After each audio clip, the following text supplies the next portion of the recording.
Alderwoman Boyd. Alderman Odenberg. Alderwoman Schweitzer. Alderwoman Sonier. Alderman Aldrich. Chair Spencer. Present. Alderwoman Boyd. We have 5 present. We have a quorum. Thank you, Madam Clerk. First order of business would be the approval of the minutes from Wednesday, November 8th. I'll take a motion to approve.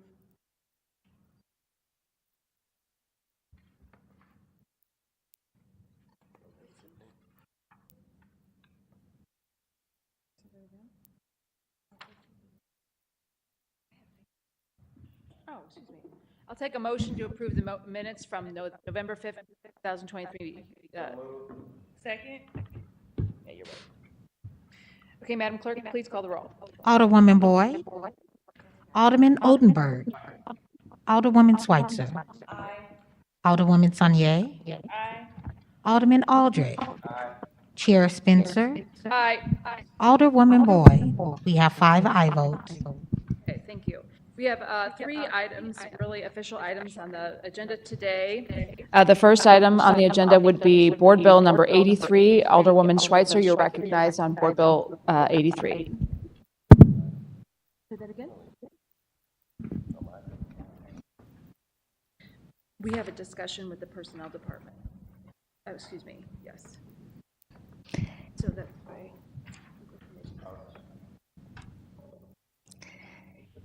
Thank you, Madam Chairwoman. I do have a committee substitute, if possible, to adopt that before moving forward with the presentation.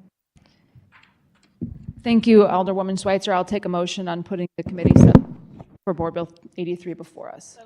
Second. Previous roll. Hearing no objections to previous roll, you may proceed. Thank you so much. I appreciate the time you all are taking to hear this board bill number 83. This board bill relates to the retention of workers who are working under contracts for janitorial and security contracts in the city and city agencies of the city of St. Louis. I think it's always helpful to go through the board bill point by point. So as I just said, this is what the board bill does. And then the section by section the preamble, the whereas clauses define why this is important. So we know we have, and we'll talk about later, several vacancies in the city. So when we think about what gets work done in the city, retaining employees is such an important piece of that. We do have folks working for contracts in the city, under contracts in the city, that we'd like to keep on and make sure they keep working their job and are able to do that. So we want to avoid interruption in services, make sure that we're keeping knowledgeable and experienced employees around as much as possible, limiting in administrative costs, and of course, the deep value I think we all hold of supporting workers who work for the city of St. Louis. So section by section of the bill, there's definitions that define what a city agency does. That's from section 3.99.010C of the City Revised Code. So that describes what a city agency is, which is a term that's used throughout the bill. It also defines what a former contractor is, a successor contractor, also used throughout the bill to describe the work being done in what kind of contracts we're talking about. The section 2 defines the protections. What it does, it's laid out here and in the bill, and it talks about what the role is of the former contractor and successor contractor in making sure that employees who are working under contracts in janitorial and security services in the city and city agencies are offered their job and the time period of that offer. And then it does note that this does not prevent the successor contractor from following their own internal policies when they're hiring folks. Then the next section goes through exemptions, which have a lot more to do with if in the case of a successor contractor taking over is a union contract and they have their own rules that they follow regarding collective bargaining. in terms of how those contracts work. Those also are exemptions to make sure that the most protective thing for workers is what we are referring to.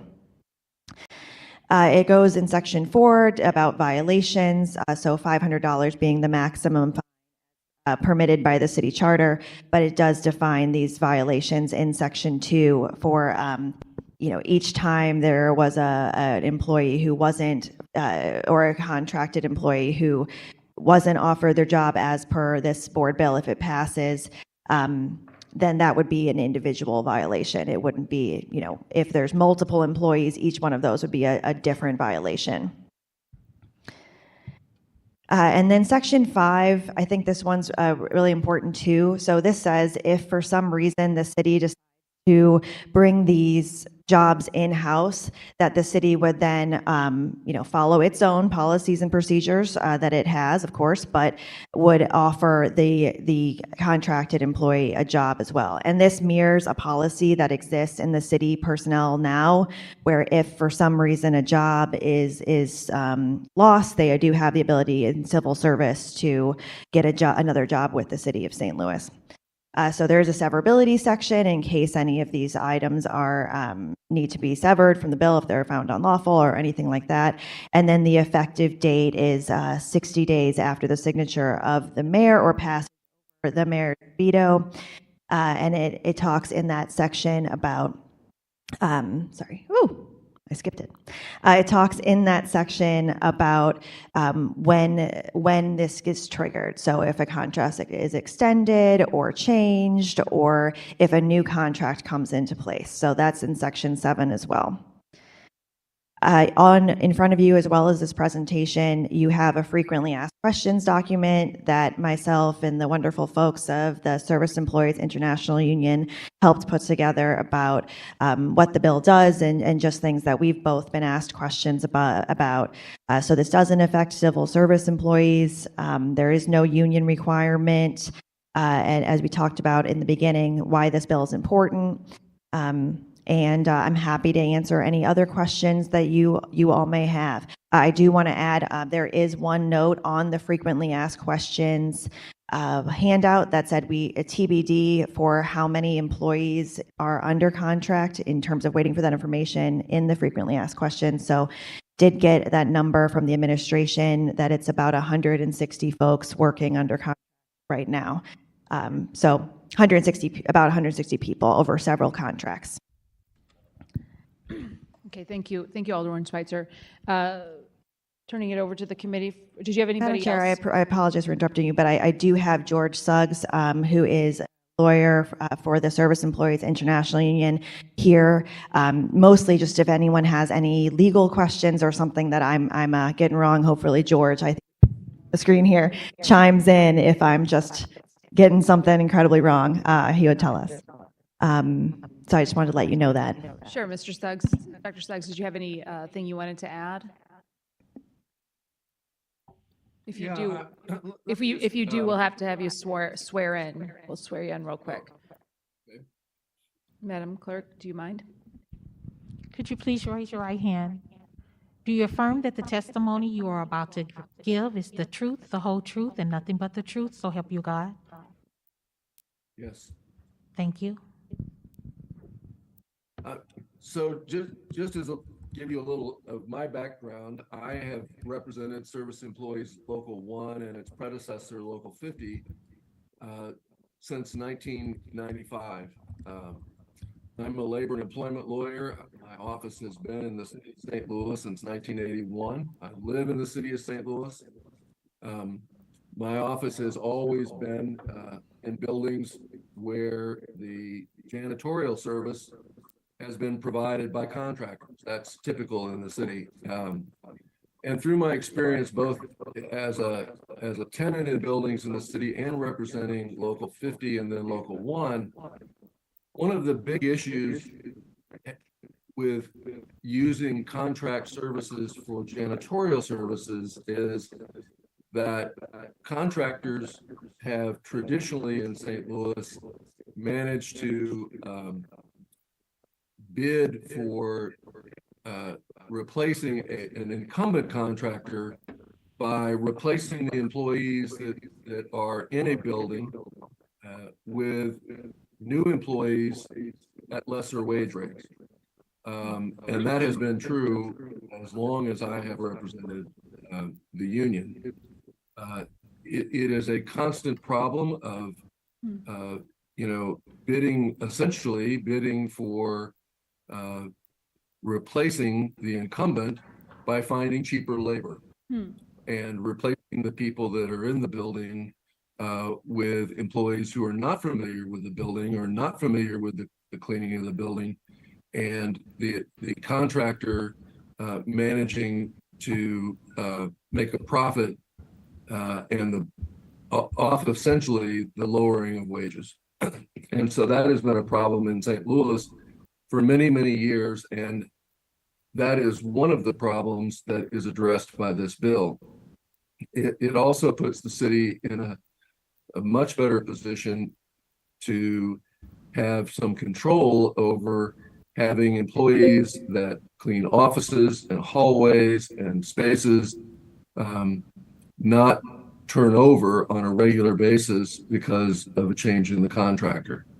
And so in working with Local 1 on this bill, we've tried to craft a very modest bill that provides some notice requirements to contractors that are bidding, and provides notice to employees if their contractor has lost the bid, and provides notice to employees of their right to be retained for up to 90 days.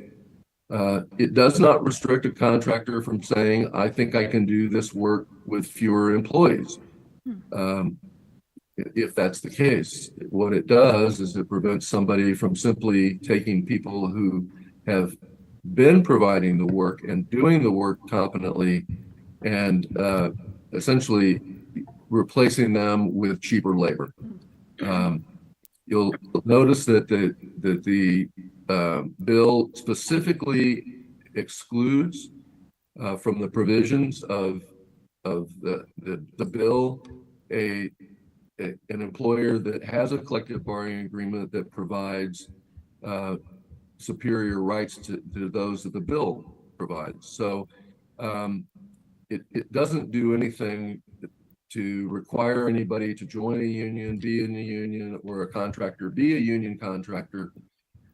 It merely exempts a union contractor from the provisions of the bill if their contract provides superior rights to the employees to retain the jobs. So unless there's some questions about any of that, I think it's an important small step toward providing employees and the city with a certain level of protection against essentially a contractor who wants to lower wages in order to obtain the city's business.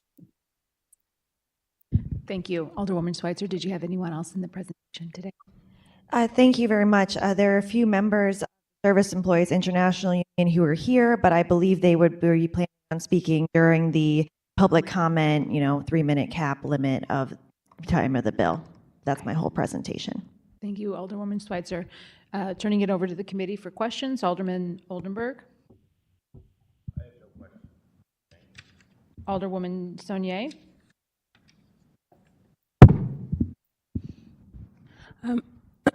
I don't have any questions. I just wanted to thank Alderwoman Schweitzer and the members of SEIU for you all, doing the work and bringing this forward. I think these type of policy initiatives and whatever we can do to protect our workers are very important, and especially to hear George just say that these have been issues for a long time impacting our city, and I always like to see policy solutions.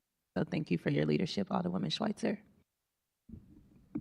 Alderman Aldrich. Oh, sorry. Can I be added as co-sponsor? Noted. Ready for me now? We are ready for you. Aldrich. No questions, just comment. One, I want to say I think it's cool that this we got hybrid. This is the first hybrid meeting. I guess we're kind of the test here. Shout out to the clerk in the president's office for upgrading the Board of Aldermen to the 21st century. Also want to commend Alderwoman Ann Schweitzer on her leadership on this piece of legislation. I know this Board of Aldermen is very pro-union and very pro-workers. We've passed several resolutions that uplift and make sure that we're taking care of our workers. Alderwoman, Chairwoman just passed a resolution last week that I fully support that is calling on Airmark to be able to unionize and also pushing AB, which is not necessarily Airmark themselves, but knowing that AB can have some influence and allowing workers to have a fair contract was really important. So thank you, Alderwoman, and of course, to my SEIU family, thank y'all for being here. I look forward to hearing any comments and for y'all leadership on this and bringing such an important piece of legislation to the city of St. Louis that continue to protect our workers here. And as well, Madam Clerk, I'd love to be added as a co-sponsor. Noted. Thank you. And with that, we can maybe hear, was there anyone, Madam Clerk, signed up to testify on Board Bill 83?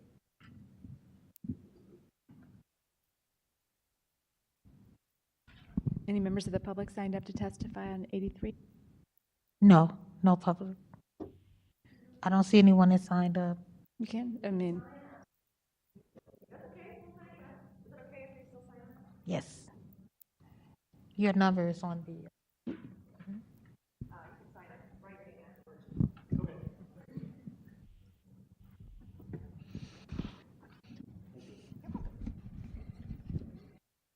Good morning. Good morning. Madam Clerk, do you mind signing or swearing in? Please raise your right hand.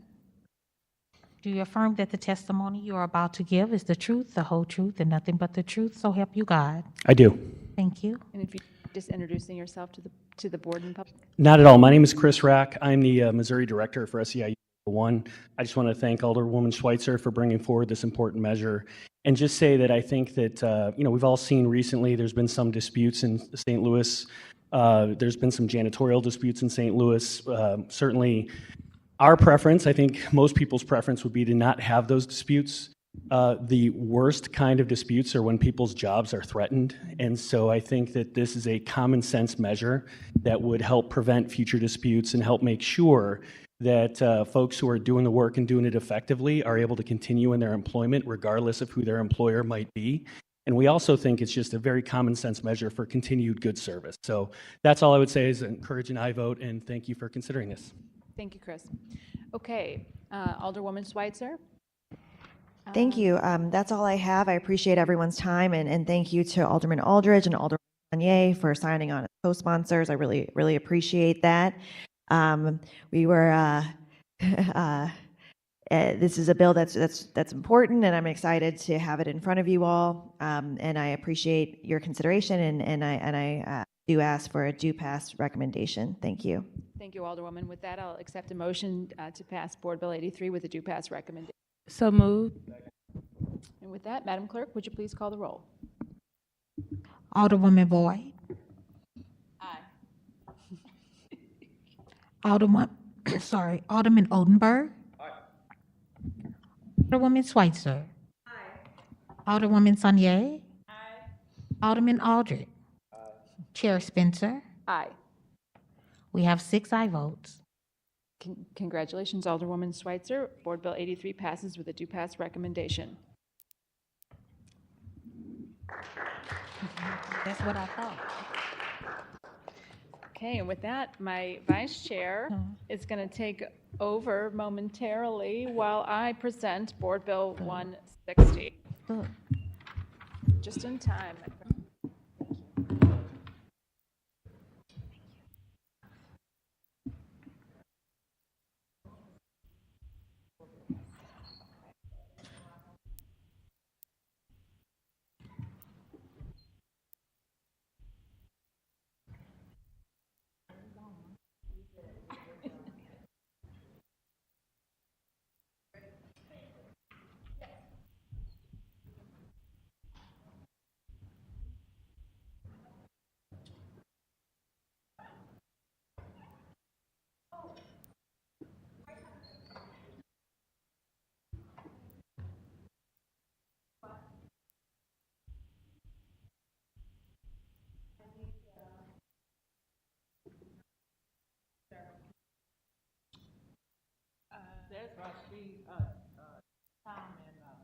Ann just went out there, she said everybody.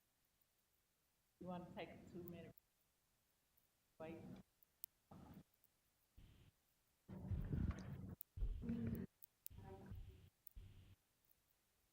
I like your hair, thank you.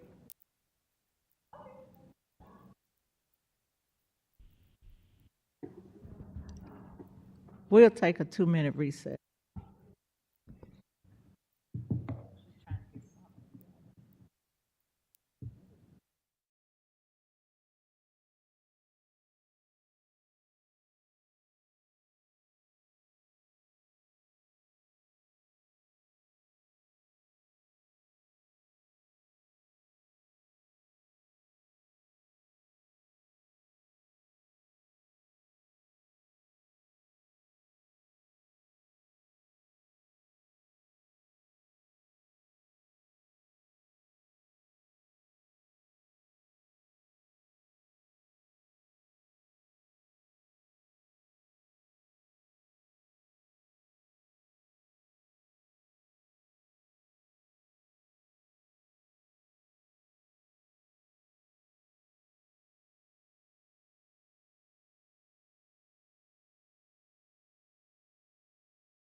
Okay.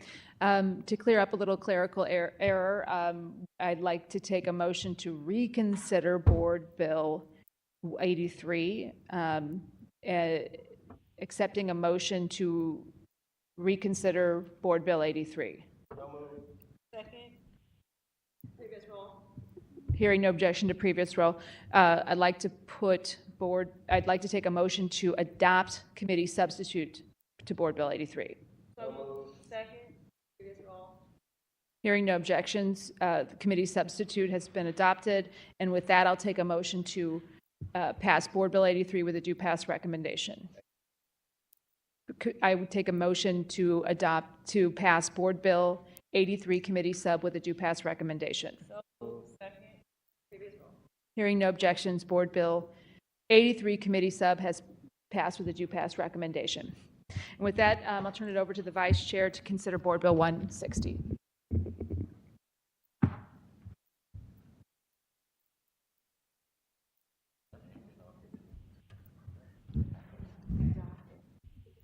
Okay, now we have Board Bill 160, introduced by Alderwoman Kara Spencer.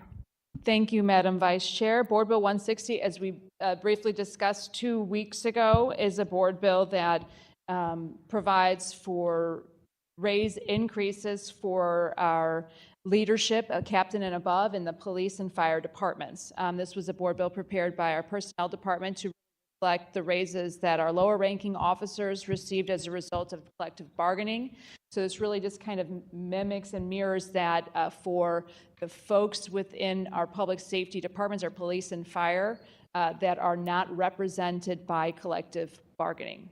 And with that, I do have our police chief who'd offer a word or two on it and can answer any question. We've got the full gamut here to answer any questions of the committee. Thank you, Madam Chair, and thank you, Madam Vice Chair. But thank you for having an opportunity to speak about such an important issue. Coming in back in January 9th, I know we were under contract negotiations with police and fire departments, and one of the things, we weren't very competitive with the surrounding jurisdictions. So that led to an attrition rate by people leaving to other jurisdictions. And then I know the administration and sitting across recognized that, and then Then came the raises, which was agreed upon by the union, which was very good for us because we can now recruit and retain our officers, and we have an economic reopener coming up. But then you have the rank and file, you have supervisors. So the lieutenant sergeant's contract, the lieutenant's contract, and then here we are talking about captains, majors, and lieutenant colonels. One thing in my experience, you have to make sure that to be able to get good leadership, and people apply for good leadership, you got to make sure that there's not compression and there is an economic benefit when you're doing that work, because the higher you go up in my philosophy at a police department, the more you're going to lead, the harder you're going to work, and you're going to take that leadership. And the things I'm asking them to do is the things that they're supposed to be doing, but they should be compensated. And at such time, we want to make sure that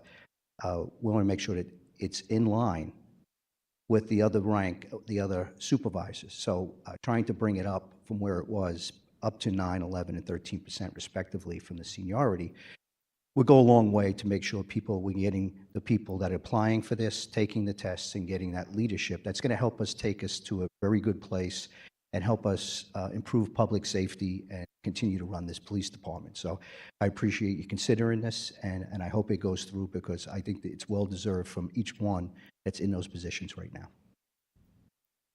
Okay, on that note, does any of the committee members have any question? Alderman Oldenburg? Alderwoman Schweitzer? Thank you so much. First of all, Chief, thank you so much for coming and for all you do. I appreciate it a lot. I know I kind of mentioned to you before the meeting that I've heard from people in your department who will say, he makes everybody work. He makes everybody work 8 hours, long shift. People are doing their job, working hard. So this is just my understanding is this is something that we have in the budget, but it's being implemented now a little late. Can you talk about what happened to get why this didn't happen in July, or why this board bill is in front of us now? Yeah, there's an assumption when we went through all these contract talks that this certainly would happen for the captains and above, and something didn't happen there. But when it was discovered, we made sure we petitioned to make sure we can make the captains and majors and lieutenant colonels whole. So sometimes things happen with that. When we saw that, we wanted to make sure we made that right, and everybody was on the same page, and that's why we're here for you today, to try to make that right, make sure that these, I call them the command staff, and working hard is one thing, because I think they were always working hard before I got here. There's a different philosophy of trying to make sure I break down the silos, that they're all working together as they're working hard. So I don't want to diminish the work before I got here. They were definitely working hard, but I think we have a new playbook, and I think we're meshing a little better and getting some better results right now. Thank you so much. The word assumption was used last time we were talking about this, and my dad always says, what do they say about assumptions or assuming? So I think that is a good note for all of us to make sure we're crossing our T's, dotting our I's, doing all of that. And I really appreciate your being so humble, because I do think leadership really matters. So I appreciate what you're doing and for being here and for always showing up. So thank you. Thank you very much, Alderwoman. Okay, Alderwoman Saunier. Thank you. Hello, Chief Tracy. How are you? I've gotten to see you quite a bit over the past few months. Nice to see you again. I don't have really any questions. I did ask last time we had this about specific numbers. I was just curious. I find that just the layout, the organization within our police department, and the different titles and what's set up, I always find that really interesting. And so I had asked just for information on I know this is for higher ranking officers. A lot of people in communities don't necessarily understand the difference between a major or a lieutenant, or the order or the file. So when I've gotten questions, just wanted to explain to them. I haven't gotten it, but I do understand that this is kind of correcting something on the back end, but I do still think that would be helpful information. We can get you the organizational chart, and actually it's on our website as well, so I'll direct people to go there, but I'll definitely get you the organizational chart. And now that I've just reorged a little bit, made some permanent promotions, everything's now a little stable from what I could do when I had acting commanders, acting majors, acting colonels, but I was able to make permanent promotions other than lieutenants and captains who are now going through a testing process. And that test should promulgate it very soon, and I'll be making permanent promotions. So that'll come out. It's on the website, but I'll make sure I get it over. And I know about some of your promotions because you promoted a major that I worked with a lot. I'm happy for his promotion. Sad to see him go a little bit, but happy that he's moving up. Captain Marisi, great worker. So yeah, I don't really have any questions. I'm just glad that we caught it and we're doing this on the back end. So thank you for that. And we'll get that over to you, ma'am. Alderman Aldridge. Thank you, Madam Chair. Thank you, Alderwoman, for bringing this forward, catching this glitch before it went too far down the road. I want to thank the chief for being here, as well as his right-hand woman, his chief of staff. She's amazing, who has just been amazing since coming on with the chief. I would echo what Alderwoman Sonye said. I know at the last committee hearing I wasn't present, but I think that was one of the questions that was raised is kind of getting a breakdown. I noticed that we would have had that, but getting that breakdown, though it's on the didn't know it was on the website. Don't visit the SLPD website much, but being able to just see the organizational chart, know a lot of people recently has been promoted. Also excited that Captain or Major Benoist now and Creasman, not sure of her new role been promoted, but it'll be good to see that breakdown. One thing that I always kind of have, I wouldn't say concerns, but just curious as we continue to definitely want to continue to promote people, especially if they're doing a good job for our city. But as we get more white shirts, sometimes that means less like boots on the ground for our blue shirts. So what does that look like for as, not saying that all white shirts aren't boots on the ground, but I tend to see them being more in a administrative type of role compared to when they were blue shirts, knowing that we're down police vacancies. So what is that doing to the amount of officers that we may not have doing beat to beat? And that's a great question, because then I have to take a look at percentages, and it's called span of control.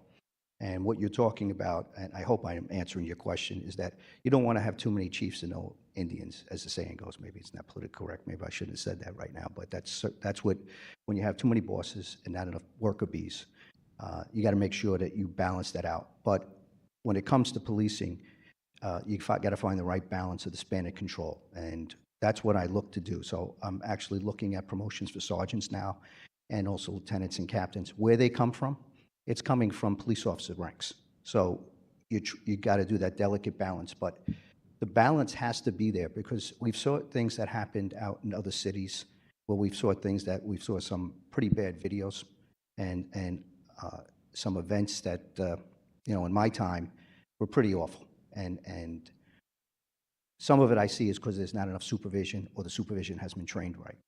And I have to make sure that when I'm doing this, I have the right span of control. And although I can go up to so many sergeants, I don't go all the way up to that amount, because we're not at the budgeted strength.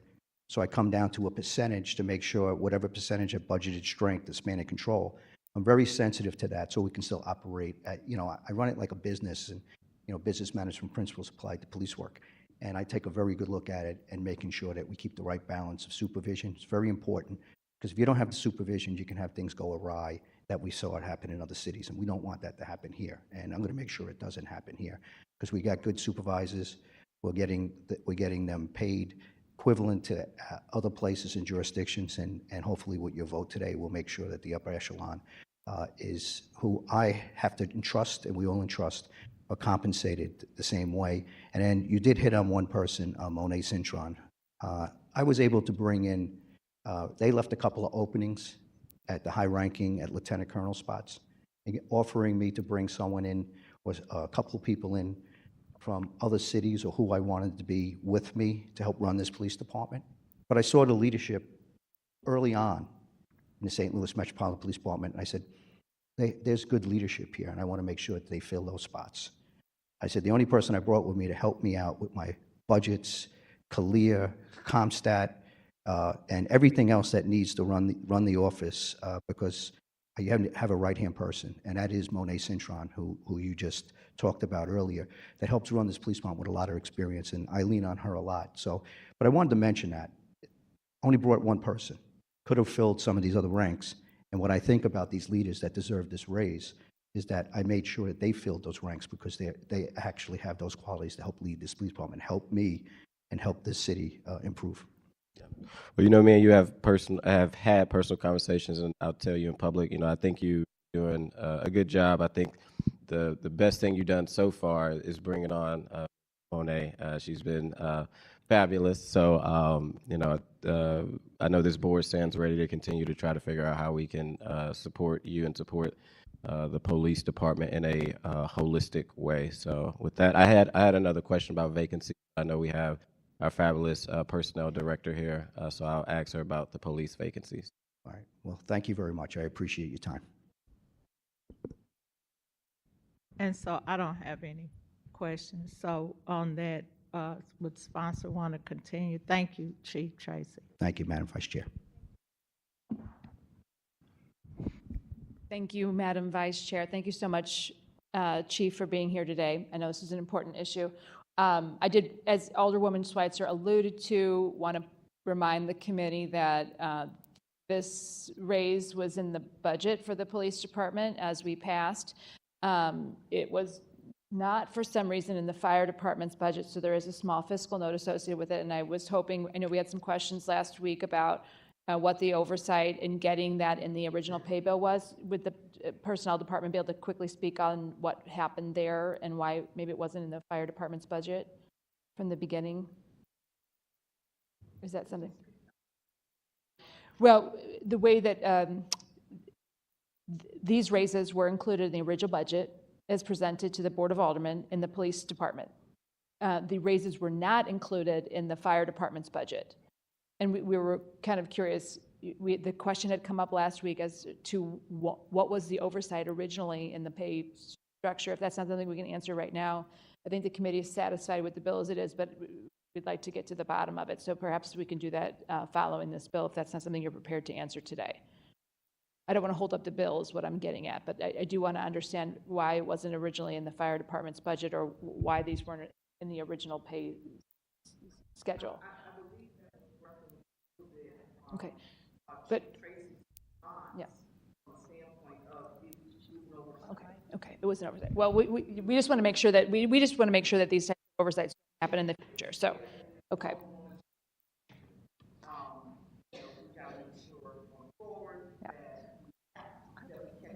Point of order. At point of order, we're not at the mic here, Alderman Aldrich.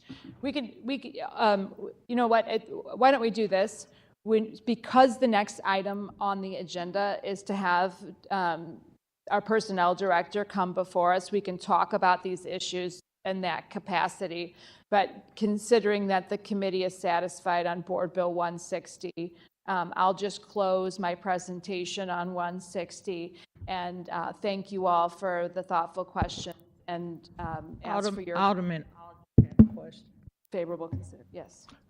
So my question is, if these, if the raises was already in the budget, I guess it's more of a Paul Payne or maybe other experienced budget members can help me with this. The money that we didn't spend for the raises, does that go to the general revenue? Does that go back to police? Where does those funds go? So as Nancy Cross pointed out last week, this will affect about 50 people altogether, as city staffers. So there is, your question would be, what happens with the money that wasn't paid to them? And how, I'm just curious how much. We don't have to have the end. I don't have the amount right now. It would go to the general fund, kind of recycle back in, I believe. But what I'll do following this hearing today is send an email to the budget director and ask him what the financial impact and where the funds will kind of land, Alderman, because I don't know the answer right now. Gotcha. But with that, I'll close my presentation and ask for your favorable consideration on Board Bill 160. okay, on that note, we are asking for consideration for Board Bill 160, introduced by Kara Spencer. I move to pass Board Bill number 160 out of committee with a due pass recommendation. Previous roll. Okay, Oh, do we have Pam on a previous roll? She was on a previous roll. made it. Thank you, ma'am. Okay. With that, we've passed Board Bill 160 with the do pass recommendation. Again, thank you so much, Chief, for being here today. Yeah. Okay, the next item of business on our agenda is a discussion with our Personnel Director.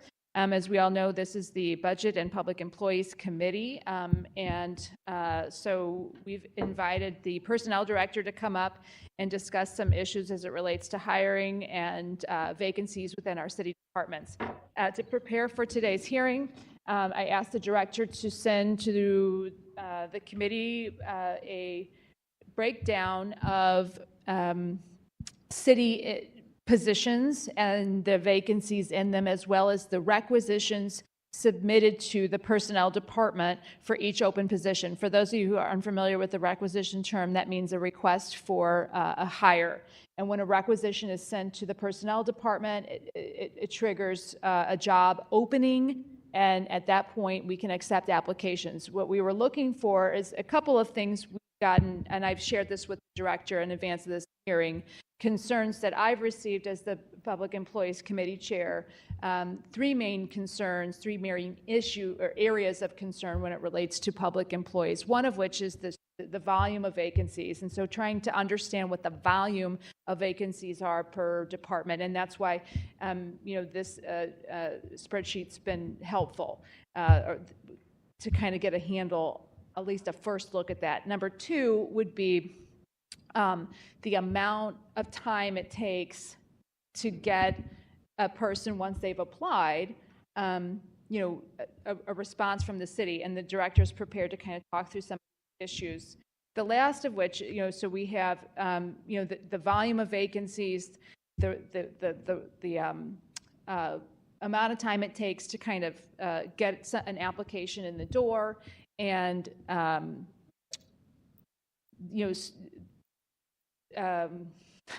excuse me, I'm kind of forgetting the last little bit here, but I think what's really important to start our focus on today would be, everyone received from Isaiah yesterday the spreadsheet that our Personnel Director sent out this week that outlines each city department position, how many positions we've authorized for each role, and the number of vacancies there. What I did from that is put together this summary, which includes the vacancies per department, the number of positions authorized, and the number of vacancies. I organized them by percentage vacant and the volume of vacancies. So you can see which departments have the largest volume of vacancy. Following our discussion yesterday, I learned from the Personnel Director that this spreadsheet does not include those fully staffed positions. That was something that I understood yesterday, that this was a full, complete list of all positions.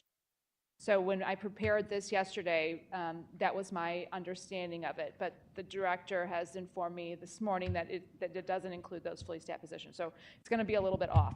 But Dr. Gray, I'd like you to come up and say that again. The summary. So what we'll do here, I think the important thing really is to start talking about the volume of it. So the summary before you, the percentage is going to be a little bit off because it does not include those fully staffed positions. But if you don't mind, what we'll do, did you have a question? How I'd like to conduct this is, if you don't mind, to briefly describe kind of what the work that you've provided to the committee in advance of this hearing. Thank you so much for doing that. I know we're under a new system, and I know it was the first time you've really produced something like this following the new system. So thank you so much for getting this done and describing what data is in there. Okay. And then we can kind of open up the discussion for the vacancies by department and kind of generally citywide and that sort of thing, but feel free to kind of explain where you're at. Okay, just so we're on the same page, I think myself and Alderman Aldridge I think this is a little different than a handout that we have, so I just like to have this in front of me. So if you don't mind, Isaiah, can you put this on just the TO vacancies? Because that is really the data that the director sent us. So the spreadsheet that Isaiah sent yesterday includes a couple sheets. The TO vacancies is the positions within the city departments, the number of authorized positions, and the number of vacancies. So this No, is. it's okay. I understand. I just wanted to make sure that what I was looking at was the same thing as what we were going to be speaking to. So that's okay. Thank you. Okay. Okay. Yes. Good morning, everyone. Good morning.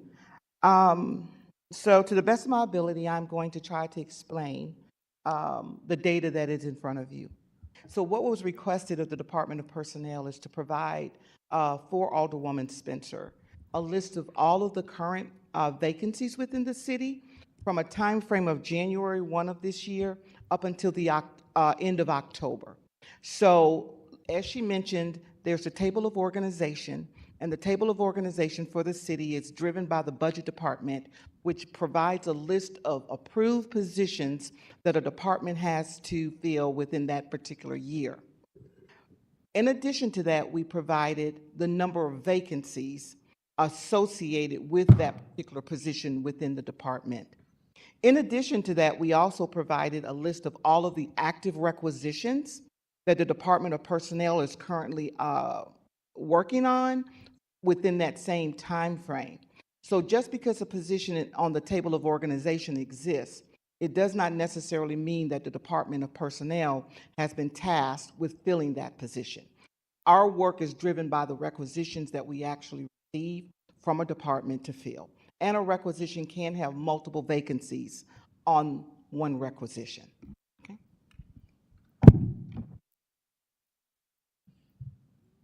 That's all. That's the data. That's everything that I was asked to provide. Okay, so what we did from that was trying, so if you look at the spreadsheet, there are 4,900 and some odd positions listed here, which is a little overwhelming. They are organized by department. You can see the number of authorized positions is 4,935. What we did is provide and put together a summary. So we organized them by department. And that's why you see in this spreadsheet handout here, for example, the first one would be the registrar's office. There is one authorized position, one number of vacancies. So you have the percentage vacant by department. The following sheet is organized by volume. So what I did was look at the police, for example, the number of vacant positions, and then I organize these by department. So you see the departments with the largest number of vacancies first. The department with the largest number of vacancies is the police department with 397 openings. The number 2 department is the City Justice Center with 183 vacancies. Number 3 would be the airport with 179 vacancies, fire division, water division, and street division, refuse, building division, et cetera. So we're looking at the volume of vacancies. What was missing from the original data sent by the personnel director would be the positions that are full. So the first set of tables is a little misleading because the way I understood the data initially was that it included all city employees, but the ones that are fully staffed are not included here. So, for example, looking at the budget division, there are 2 positions authorized and 2 positions vacant, resulting in 100% vacancy, but that's not exactly correct because there are 3 positions that are full. They're just not on here because they're fully staffed positions. So the director's going to, you can send us another spreadsheet that'll include those. So what we can look at is the vacant, because I think what we really want to understand, for example, at the police department, and we're seeing the 397 vacant positions.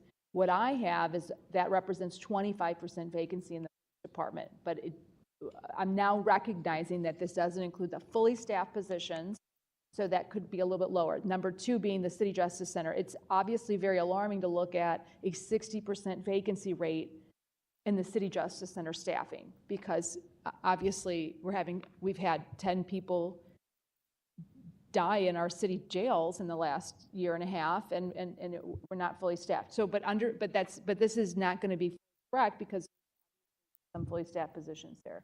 But this should be helping guide us to look at what departments are really having the biggest holes, and how we can help. We can understand what is driving those vacant rates in our staffing, and what it is that we're doing about it. One of the other issues is the amount of time, the lag between the requisitions and the application. So when you look at the second tab there, you can see the date. They're organized by the date, the requisition, the certification date to the personnel department. And you can see, how long, the number of days it took to present those to the department. So some of those are fairly long, 158 days, for example, to present five applicants to I just randomly scrolled to a high number, at the City Justice Center, for example, on line 263. So trying to understand, Director, what it is that's taking so long to get those applications to the department heads, and what's driving the highest the vacancy in the departments that are having a lot of vacancy. For example, the City Justice Center, the Street Division, and Refuse and Building. So if you want to speak to that, and then we can have some questions from the committee maybe, but an opportunity to speak on some of those.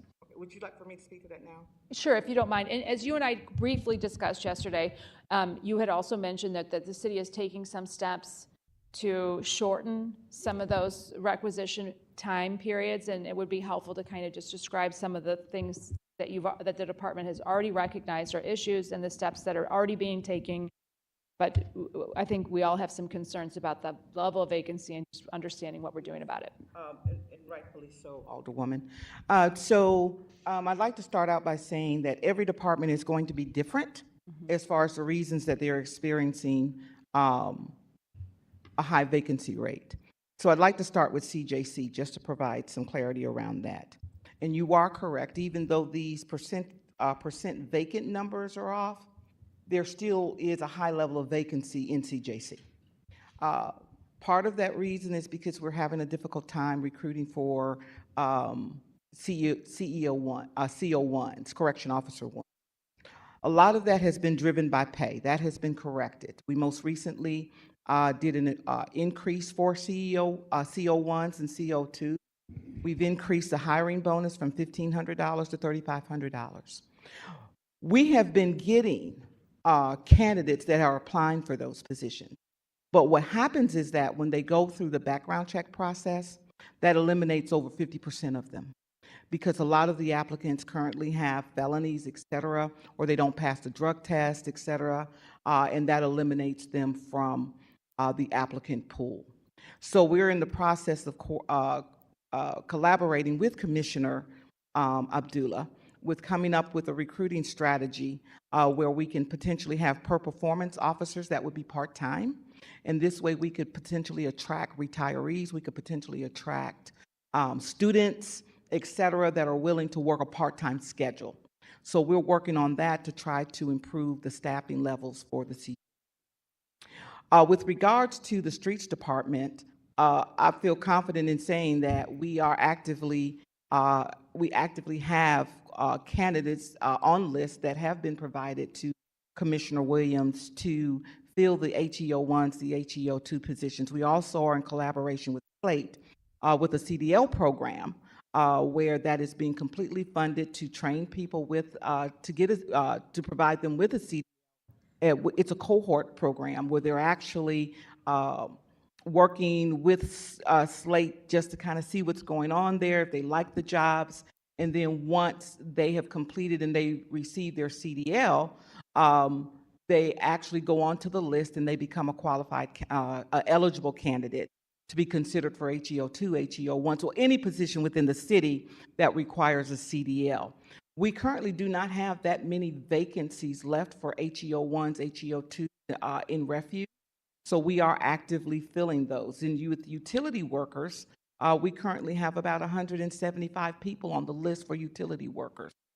So with streets, we are seeing an improvement with our hiring in those critical position areas.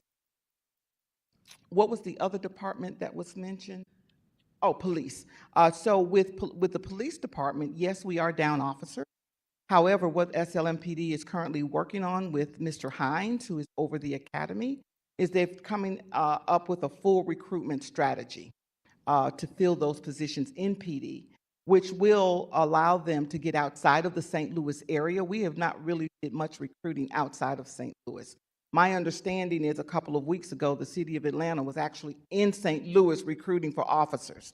And so we, in turn, need to get out more. We're looking at also recruiting on the military.com website to post our positions there for SLMPD as well. We did increase significantly the position. We only have, I think now, 9 vacancies for public safety dispatchers. So some of our recruiting strategies are beginning to work. We initially had 40 to 50 vacancies, and within a 45-day period, we were able to reduce that down to 9 vacancies currently with the public safety dispatchers. Thank you. I'd like to turn it over to the committee for questions. Vice Chair Boyd. Thank you, Commissioner, for being here. Is it Yes, Commissioner, ma'am. Director? I'm all confused. What is your Commissioner? Director. Director, okay. I was like, I don't want to misquote. That's okay. So I was listening, and you said the people that had applied for CJC positions, some of them didn't qualify because of felonies. So will that impact them to get a job somewhere else? No, ma'am, it does not. So are we referring them to other positions, or? So if they applied for other, we don't do any referrals ourselves within the Department of Personnel. Okay. But if they apply for a position where a felony would not impact them so much, then yes, they are still considered. We do practice 100% our ban the box ordinance. It's just within the CJC and within SLMPD, the public safety positions, that a higher level of scrutiny is given Right. for people that may have a felony, et cetera. But other positions within the city, it would not impact them. So I guess I'm asking also, are these applicants aware that they can apply for other positions? I guess that's my thing, because I think a lot of them just feel that you're saying, well, no, you can't because the felony, and so they just, I'm just trying to figure out a way for us to educate people enough to know you can't be in law enforcement, but you could be a dispatcher. You know what I'm saying? So that's what I was thinking, trying to figure out. Okay, so for example, someone, say for example, with a felony, they would not be able to work in public, they would not be able to work public safety. Right. But they would be able to work streets, they would be able to work Right. parks and recreation. And so I'm understanding you to say, how are we educating people that the fact that you didn't qualify for this level, this position in public safety, but you are eligible for other positions within. Right. Right now, we do not have a formal process by which we educate or give that information out. However, on the job posting, it will say if a background check is required, et cetera, but we do not currently have a formal process. Okay. And then the other thing, with refuge, I know that it was a big push for people to get their CDLs. Yes, ma'am. And so I've had a lot of staff from refuge that are upset because they said, we offered to get people their CDLs, and then once they get their CDLs, then they leave to go to a private contractor because they're making more. So how are we maneuvering through that to make sure? I guess I'm looking at, it's just like with the police, you have to be with them for so long before you can move on. Is this something that we have in place or looking to put in place? If you get a CDL through St. Louis City, then you have to be with refuge for so long. That's what I was. Oh, can I borrow your pen for a second, please? Take some notes. No, we do not have a formal process for that. That is an excellent idea. if we are paying for a license or certification or anything along those lines, that they must be committed to us for a period of time, and if not, then they have to pay us back, as an example, for the training, et cetera. John, did we have anything like that in place before?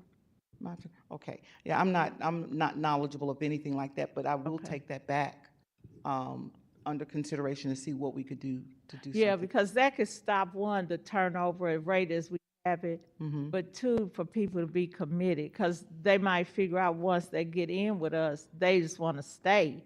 Mhm. But if they just figure they can go get their CDL and we paying for it, Mhm. and then they can go somewhere else, well, that's not a benefit to us. So that's what I'm looking at. And then the other question, you said Mr. Hines is over the recruitment for police No, he is over the academy at the academy. So for he- police, he- which he has a police. responsibility for cadet and police trainee Okay. recruiting. So, And so they're putting together a full-fledged recruiting strategy for recruitment for SLMPD. so is he a ranking officer, or what is he? Is he a He is a police employee, but he is not an officer. He's a civilian. Okay, he's a civilian. But So- he was a police. He returned to us about 8 or 9 months ago. So Okay. he did used to work for us in the capacity of an officer at one time in his. So how long has he been over the academy? He's been over the academy for about 6 to 8 months now. Okay. Just and came back on board. So do you know what time frame he will present that project to you all, his pilot, or what he's trying Right? to do? No, I didn't. Monet's here. Excellent. She can give some Okay. insight on that. Hello, Monet. Hello, Can how you are you? identify yourself, sweetie? I'm sorry? Identify yourself. Oh, Monet Cintron. I'm from the police department. Okay. So, Mr. Clarence Hines, he is our director at the academy, and he's been there since January. Okay. We've been working to really expand the recruitment process for officers or any position within the police department. What he's looking at, I guess it's really about retention and getting our hands on younger kids to kind of process them through. So this summer coming up is going to be our first youth academy that he's worked on to try to start getting, I want to say, 15-year-olds and a little, probably through 18, to start going through this academy to say, you know what, if you're interested in law enforcement, this is kind of the path you can go. And once you feed them through there, you can kind of push them into the cadet program and then kind of hold on to them where you start building a pathway to hold on to kids who are interested in law enforcement. So that's one of the programs he's been working on. And again, that's going to be this summer, the first time that'll be rolling out. Additionally, we are working on trying to send our officers to other areas to recruit. He's mentioned a couple places that they're looking into, but we haven't sent anyone yet. But we will be going like out of state, trying to start recruiting, like even if it's just in Illinois, but that's out of state. But just trying to get more applicants from the surrounding areas. And then I'm trying to think, one of the other things that when we came in, we noticed there wasn't a lot of training, and I know this was mentioned previously by the chief. There wasn't a lot of training for our supervisors, so that's something else that Clarence has been looking at bringing in to help recruit and retain officers, because if you're not putting any effort into your officers, what's the point of them staying here? So to put more into them so that they can have these trainings and have this on their resume, it helps make them a better applicant for, succession planning and things like that. Okay, and so I guess my question, because I hear he's been there since January. Yes. And then you are looking at redoing the recruiting process. And no offense, but when I go to roll calls and out of 2 districts, I only have 20 officers, that's scary to me. And so I just think he probably needs to move a little faster to try Yes. to figure out how to get these people. Yes. And be careful about going to other cities, because you see what Atlanta got when they came. They didn't get what they thought they were going to get, Right. and they got stuff that they didn't want. And so we don't want to go that route. Right. So So that I is something believe we, in my heart that St. Louis Metropolitan Police is the best police department in the country. oh, yes. But we have to ensure that we give the patrolmen the props that they need. I hear people talking about the white shirts and stuff, but I'm an advocate for the white shirts need to get out the office Mm-hmm. and go on the street with the patrolmen Yes. because they have the experience. I don't need them to look cute in a meeting. I need them to be on the streets with my officers. Yes, and that's where they should be. Right, because I'm just really advocate about it. So Yes. I just want to make sure that we have a recruitment plan that's going to encourage people that we can train. Yes. And that's what it is. Their heart have to be in it. So everybody knows to be a policeman, you have to have your heart in it. At the end of the day, if your heart's not there in those communities you serve, you will never be a good police officer. Correct. So we know that. So I appreciate that. Thank you. Of course. Okay. And then, Director, I wanted to ask Yes, ma'am. about one more thing was you all have, and I've always argued about this, forestry has these temp positions. Mm-hmm. And so I keep saying they need to make those permanent because we can't fill the temps. And then two, we need to stabilize our forestry department Yes, ma'am. because when March hits and the first lawnmower drops, they're already 6 months behind. And so then when you're working with skeleton crews, you cannot keep up at the multitude of properties that we have, even with the contracted people. Okay. So if there's any way that you all can encourage that, I would appreciate it. But the temp thing is just not okay with me. And people say we've been doing it all along. That don't make it okay, because we've been doing it all along. We need to look at doing things differently in our city to make us more efficient in regards to staffing. So Yes. that's all I have. Thank you. Thank you. Alderman Oldenburg? Thank you, Madam Chair. Thank you, Director, for being here today. I'm certainly not going to recast what my colleague said around the dire need for police recruitment, and I know that there's a lot of good folks working on that, so I appreciate that. The other piece around combating community deterioration and trying to increase community quality of life, there's a few,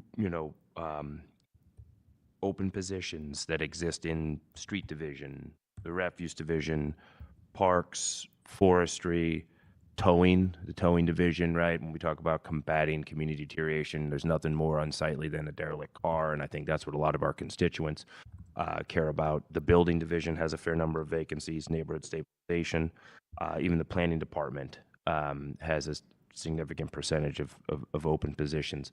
Those are all, in my mind, the top line items that help keep a holistic community, right? And ensuring that the city is a partner with neighborhoods and residents in those various departments, with those various departments, is incredibly important.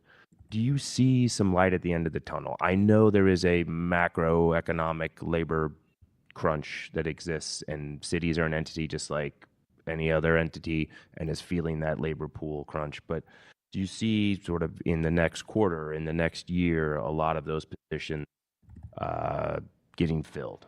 I see within the next 60 days or so those getting filled. I'm excited about it. Okay. And I was looking forward to coming to speak to all of you today because we've really made great strides over the last 6 months to be able to mitigate and eliminate some of the issues that are existing with being able to get positions filled in the city. As an example, in the month of October, we held our first ever citywide career fair. Yep.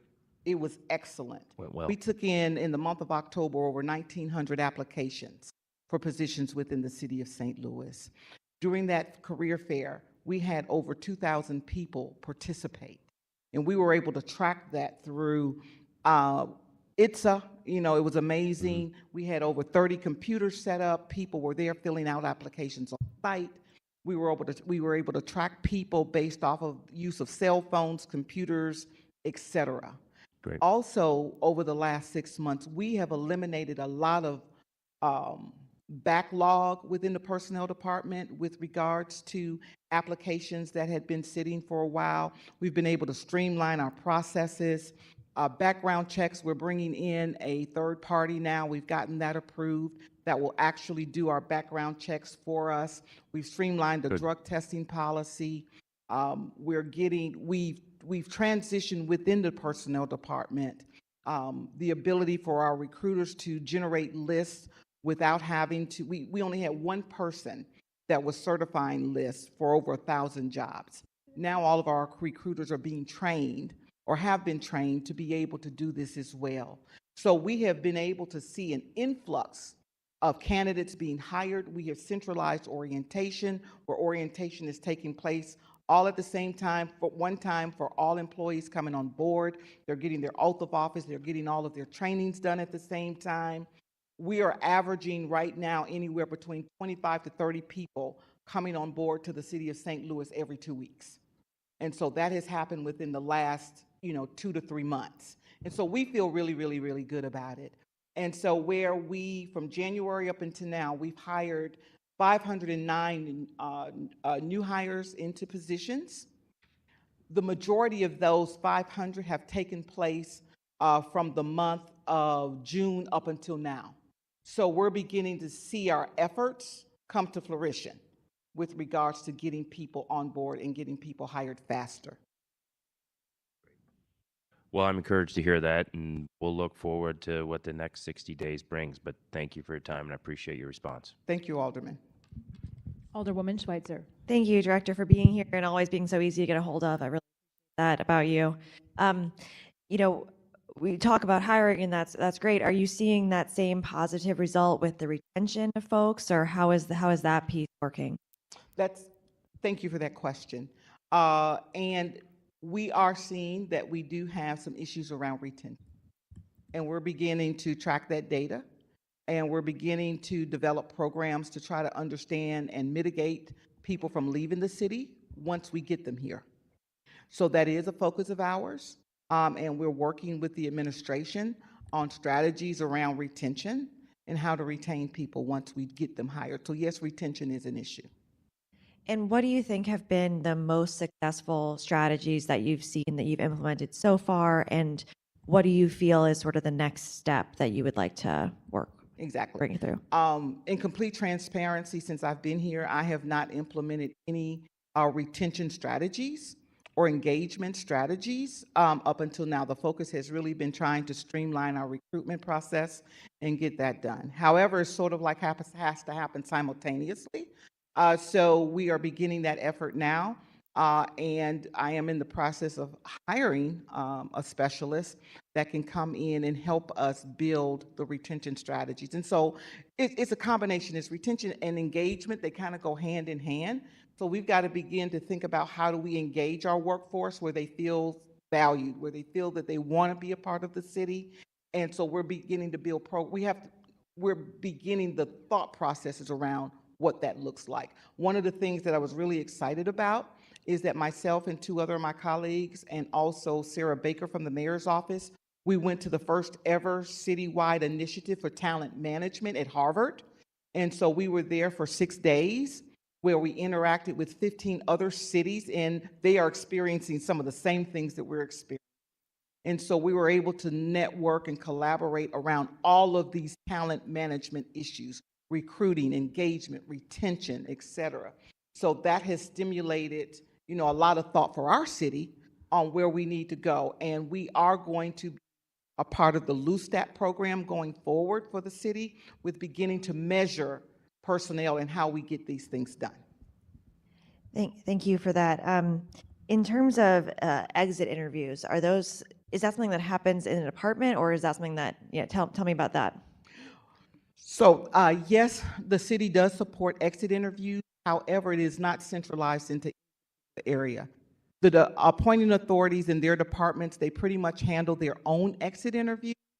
But that is a strategy that we want to centralize into personnel so that we can begin to pull that data in and then actions in around it. The other thing, Alderwoman, that we want to do in addition to an exit interview is good, but they're gone. We want to get you before that happens. So I'm looking at something that's called stay interviews. So what's going on with you within your first 60 days? What's going on with you at 90 days, et cetera? So that would be a part of the overall strategy going forward, is to find out what's happening before you leave, because after you're gone, then you're gone. I can imagine pay comes up regularly as something that might make someone want to not stay with the city of St. Louis. Obviously, the city has taken strides in the last few years to increase the pay. Specific departments and jobs that have been harder to fill have had pay increase even more. I would love to hear, if there's something that, we're not thinking about, we should be thinking about in terms of, what is going to not only attract employees to the city of St. Louis, but keep them here. And is it outside of pay, morale? Do we have morale issue? Just feel free to share your thoughts. I think it's a combination of all of the above, and I don't want to say, or like we were saying, make assumptions without data to support it. I can tell you what my history has been outside of the city of St. Louis in these types of retention engagement issues, and some of it is driven around pay, but people don't leave jobs for pay necessarily. Some people do, but if someone, I believe, in my experience has shown, if they have a good supervisor, they believe that their supervisor cares about them, they believe that the company that they work for cares about them, I'm not going to leave for $1 more an hour. So I think it's a combination of all of the above, but I think we do have to take a closer look. And, the other thing that we're doing in personnel that doesn't get a lot of recognition, that we're doing great trainings within the city of St. Louis with regards to supervisory training, leadership training, et cetera, beginning to give our managers the skills and things that they need to lead people. Because our history is that we promote those that did a really, really good job at the lower level, but they've never had any management training. They've never had any, they don't know how to necessarily interact with people, lead people. And so then we promote them up without that skill or that knowledge. And so now we've got to go back and grab them and give them this training so that they can help us lead, people, they know how to treat people, et cetera. So when we begin to think about talent management, it's more than recruitment. It's engagement, it's training, it's a number of different things that we just have not given a lot of focus or attention. And that all sounds right to me. I interact with city employees regularly, and when I talk with them, I'll ask, why do you work for the city of St. Louis? Why do you stay? Why do you do it? And the number one thing people say to me is because they love the city of St. Louis. Yep. And I think that's true for all of us as aldermen, why we ran for office, why we're here, and we want the city to succeed. But I feel like the city needs to love them back. So how do we do that? I think pay obviously is a big piece of it, morale issues, supervisory issues, all of that adds up. I appreciate training is big. I think as Alderman Oldenburg mentioned, it's a macroeconomic issue. This is something that not just in the city of St. Louis, but is wider. And so when we think about that and we think about the number of positions that are vacant in the city of St. Louis, is there a right sizing of city government? Is this the right size, what we're trying to fill? Is it somewhere between where we are now and what that vacancy number is? Knowing that the number of people leaving the departments, the number of people coming in aren't equal yet. At least my understanding is that. So, are we going to have a reckoning at some point where it's like we're just never going to hire 24 more people into the Community Development Administration or 34? What are your thoughts on that? I have been in collaboration with Director Cross, as well as the administration with regards to right sizing. Are we right sized? If we've had positions, say for example, 30 positions over the last 4 years in a particular department, do we really even need those positions? Or 20 years exactly. So there are conversations like that are taking place, but there has not been a resolution as of yet. But yes, we are discussing those things. Well, I really appreciate you being here, and I have taken up the committee's time. Thank you so much for your answers today. Thank you. Alderwoman Sonier. Good morning, Alderwoman. Good morning. I don't know why my voice wants to leave me today. First, I just want to thank you for all of your work. I feel like from the time of me, all my entire season during campaigning, I think one of the most often questions that I would get from constituents would always be about staffing capacity and the outdatedness of systems within the city. And in some ways, at that time, they knew more than I knew. Of course, I've learned a lot now 6 months later, but I've really been impressed at the ways in which you've been focusing on bringing things up to date. One of the most surprising facts that I got is that we used to use floppy disk for things like that not that long ago. And so I just want to commend you for, I know we were extremely antiquated. I know it's a process to bring us up to date. I think I have a question similar to what Alderwoman Schweitzer was asking. I feel like I see this a little bit in our police department, and I see it with other departments. I think pre-pandemic, there was staffing capacities that could be reached, and now post-pandemic, there's just, I think in some ways we're just disiluding ourselves. Like perhaps a fully staffed department that used to 50 doesn't look like 50 anymore. Maybe now it looks like 35, but you can pay those 35 people extremely well. When I was on the Board of Education, I was chair of budget, and that's something that we spent a lot of time doing, really work to become second in the state in teacher pay by being honest about what are our staffing capacity. And okay, we can't get people the way we used to get them, but we can certainly make sure they're well compensated for. So I'm just very curious, are we looking at like doing those type of analysis in departments like, okay, the last 5-10 years, at these positions that have been vacant. Let's just be real. Maybe that's not the capacity anymore. Let's see what we can do instead to make sure people's benefits and compensation are really high so that we can keep the folks we have. Okay, yes, ma'am. So as I mentioned to Alderwoman Schweitzer, the administration, the city, we are having conversations around doing an analysis or having the departments do an analysis of their staffing levels and what the needs really are. But even to take that a step further, I'm really excited about Kritzia Lopez, who is here. She's a Harvard Fellow, who is a part of the administration, and her primary focus over the next 2 years is to look at workforce development issues. Because, in the city, we have a lot of employees that are going to be retiring. We have and so what does that succession plan look like? What are the needs going to be over the next couple of years? And so we do have someone that is dedicated 100% to doing that work or helping us get that work started and building out a plan and helping to, put a plan in place that we can execute over the next couple of years. But more than likely, sooner than later, from a sheer budget standpoint, we have to take a closer look at our staffing levels and what our needs really are. And so those two things kind of go hand in hand. And do you think, like timeline-wise, do you think the next time we're really in budget season, maybe like some of those recommendations that come to us will have some of those suggestions for consolidation of positions within the departments, or do you think that not by next budget season? Without having collaboration with Director Cross and understanding from an operational standpoint what needs to take place, I don't think that I could probably answer that until I speak with her and we kind of think about what it is that we can actually get done by the next budget season. But by the next one, I would feel confident in saying yes. Okay. My other question is in regards to our hiring process. Now that marijuana is legal, are we still, when we screen folks, are we still screening them for marijuana and narcotics level 1 types of substances?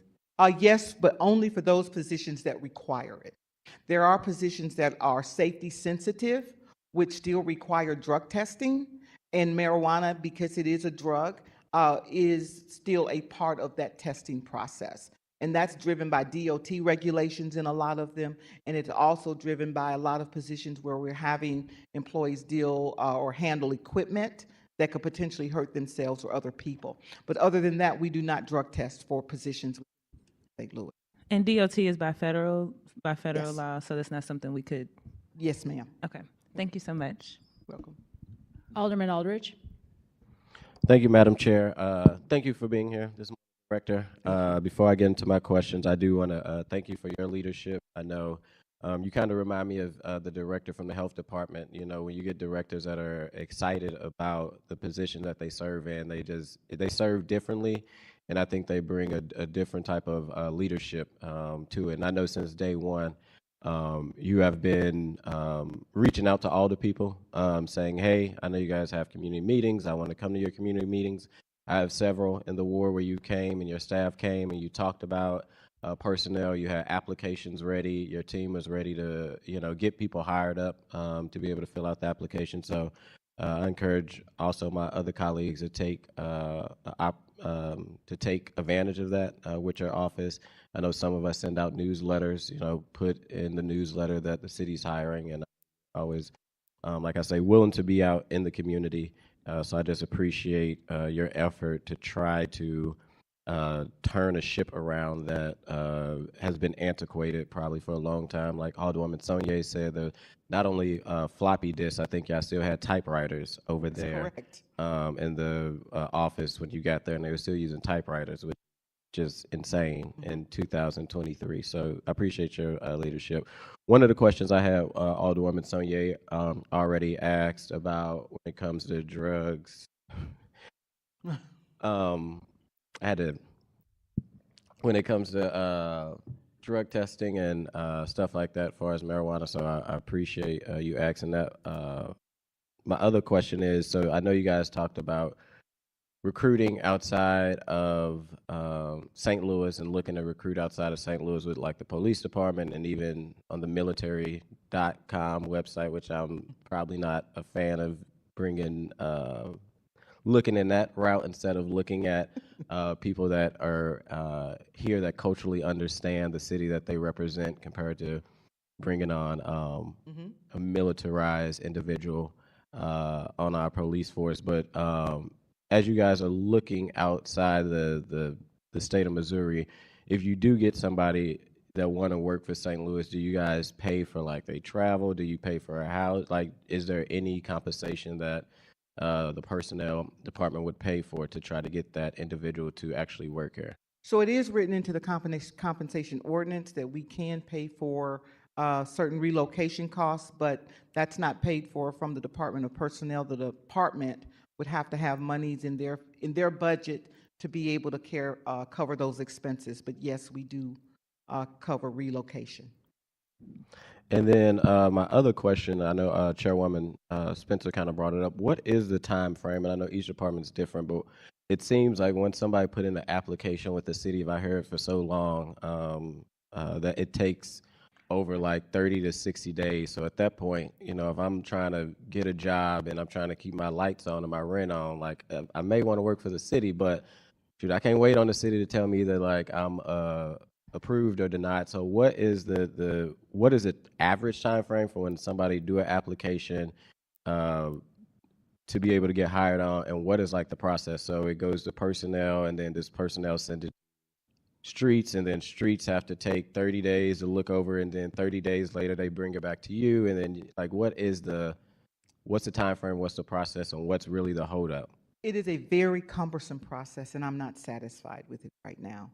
From the time that an applicant applies for a job with the city, on average, it may be a month before they actually get in for an interview. The reason for that right now is because our current system is still very archaic. An applicant applies for the job on the career site. That application then must be downloaded by personnel the next morning. When that application is downloaded, then somebody has to physically key the information off of that application into another system. Then once it goes into that system, then someone has to evaluate it for the minimum qualification. Once it's evaluated for the minimum qualifications, then and they pass the minimum qualification, then a recruiter has to go in and evaluate it based off of their experience. And if you could stop right there, so this is still all in the personnel department? This is all in the personnel department. And that average time, are we talking like, has that been like 2 weeks, 3 weeks? That process that I'm taking you through right now, minimum 2 weeks, 2 to 3 weeks. And then if you think about the volume that we have right now on top of that, then that even makes it longer. But I do feel good about saying that in January, February timeframe, we will be transitioning from our current system to a more robust system called Taleo, which is all automated, all digital, and everything happens online.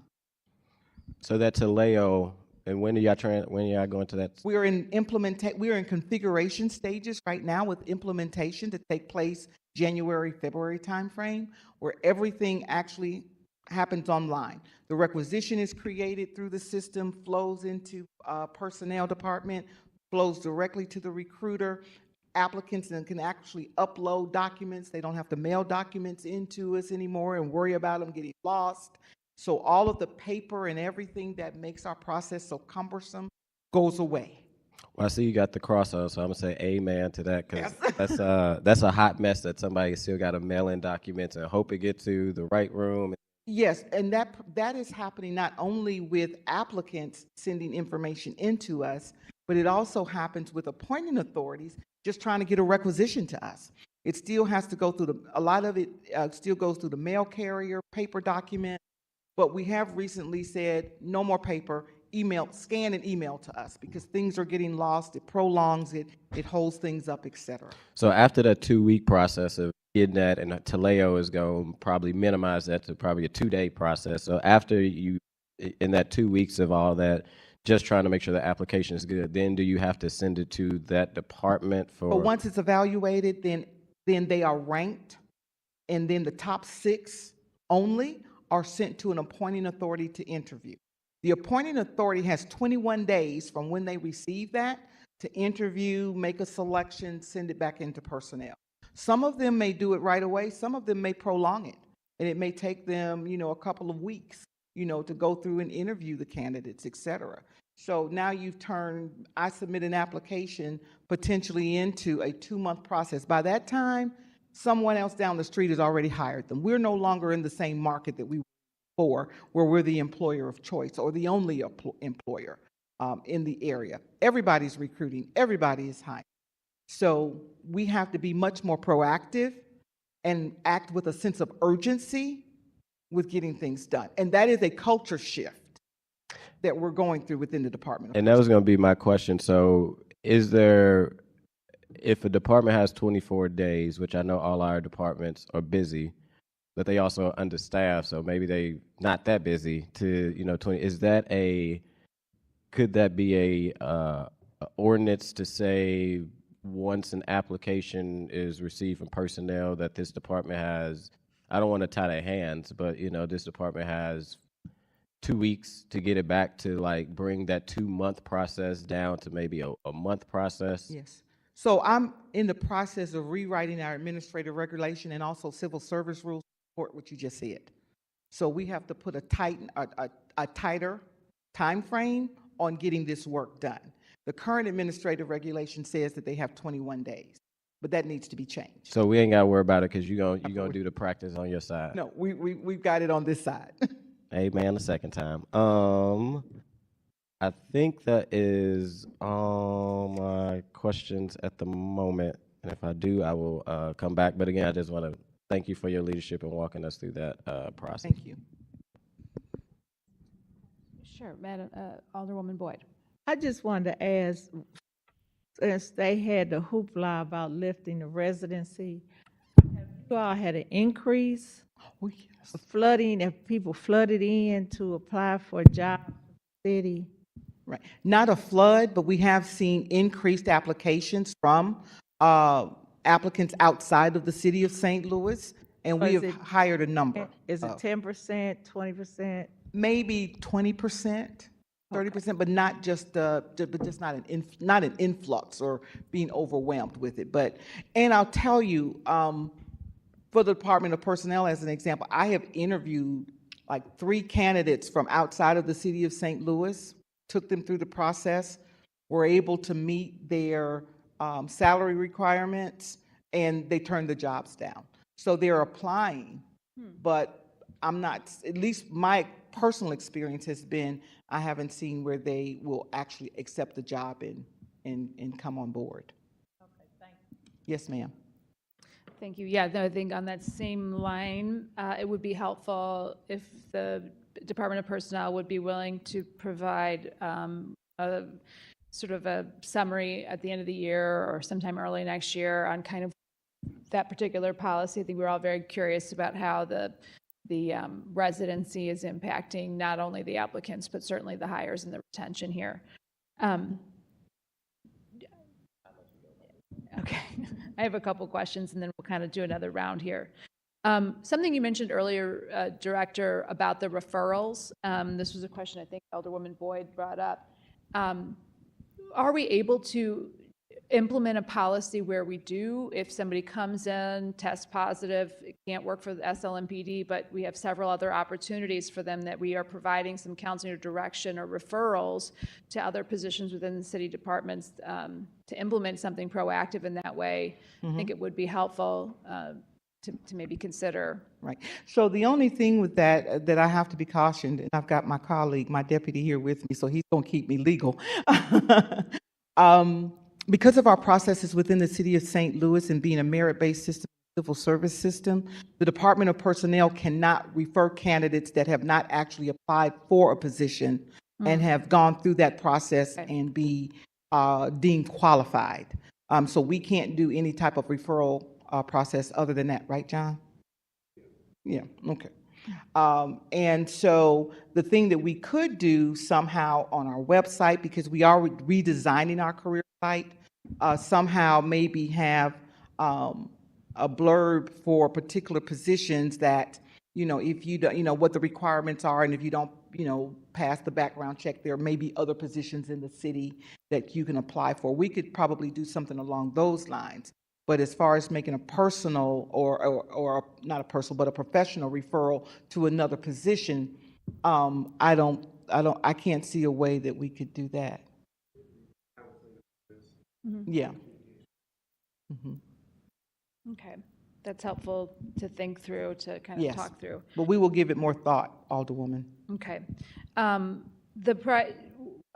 We have so many vacancies, and it's kind of difficult to know where to start. What positions or departments is your office prioritizing hiring, and are you looking at the impacts of vacancy? I know that we made a big push to get some 911 operators in. There are other departments, certainly I would say the CJC, that are really critical to the safety of human beings that hopefully we're prioritizing. Can you kind of help us understand what the priorities are, and if you're using any data or impact reports or any other metrics to kind of guide the prioritization of hiring specific? Sure. In collaboration with the administration on a weekly basis, we review our critical positions list that is generated from operations within the city, to let the Department of Personnel know where it is that we need to have our focus for right now.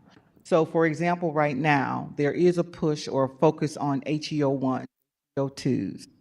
There's a focus on correction officer 1s and 2s to support CJC. There's a push on PIO 1s. There's a push on water treatment technicians. So yes, so there is a list of positions that we go through. Okay, thank you. That's really helpful. And I think too, Director, when we get the new spreadsheet, which includes those filled positions, having a better understanding of what the overall vacancy rates for these departments would be really, really helpful.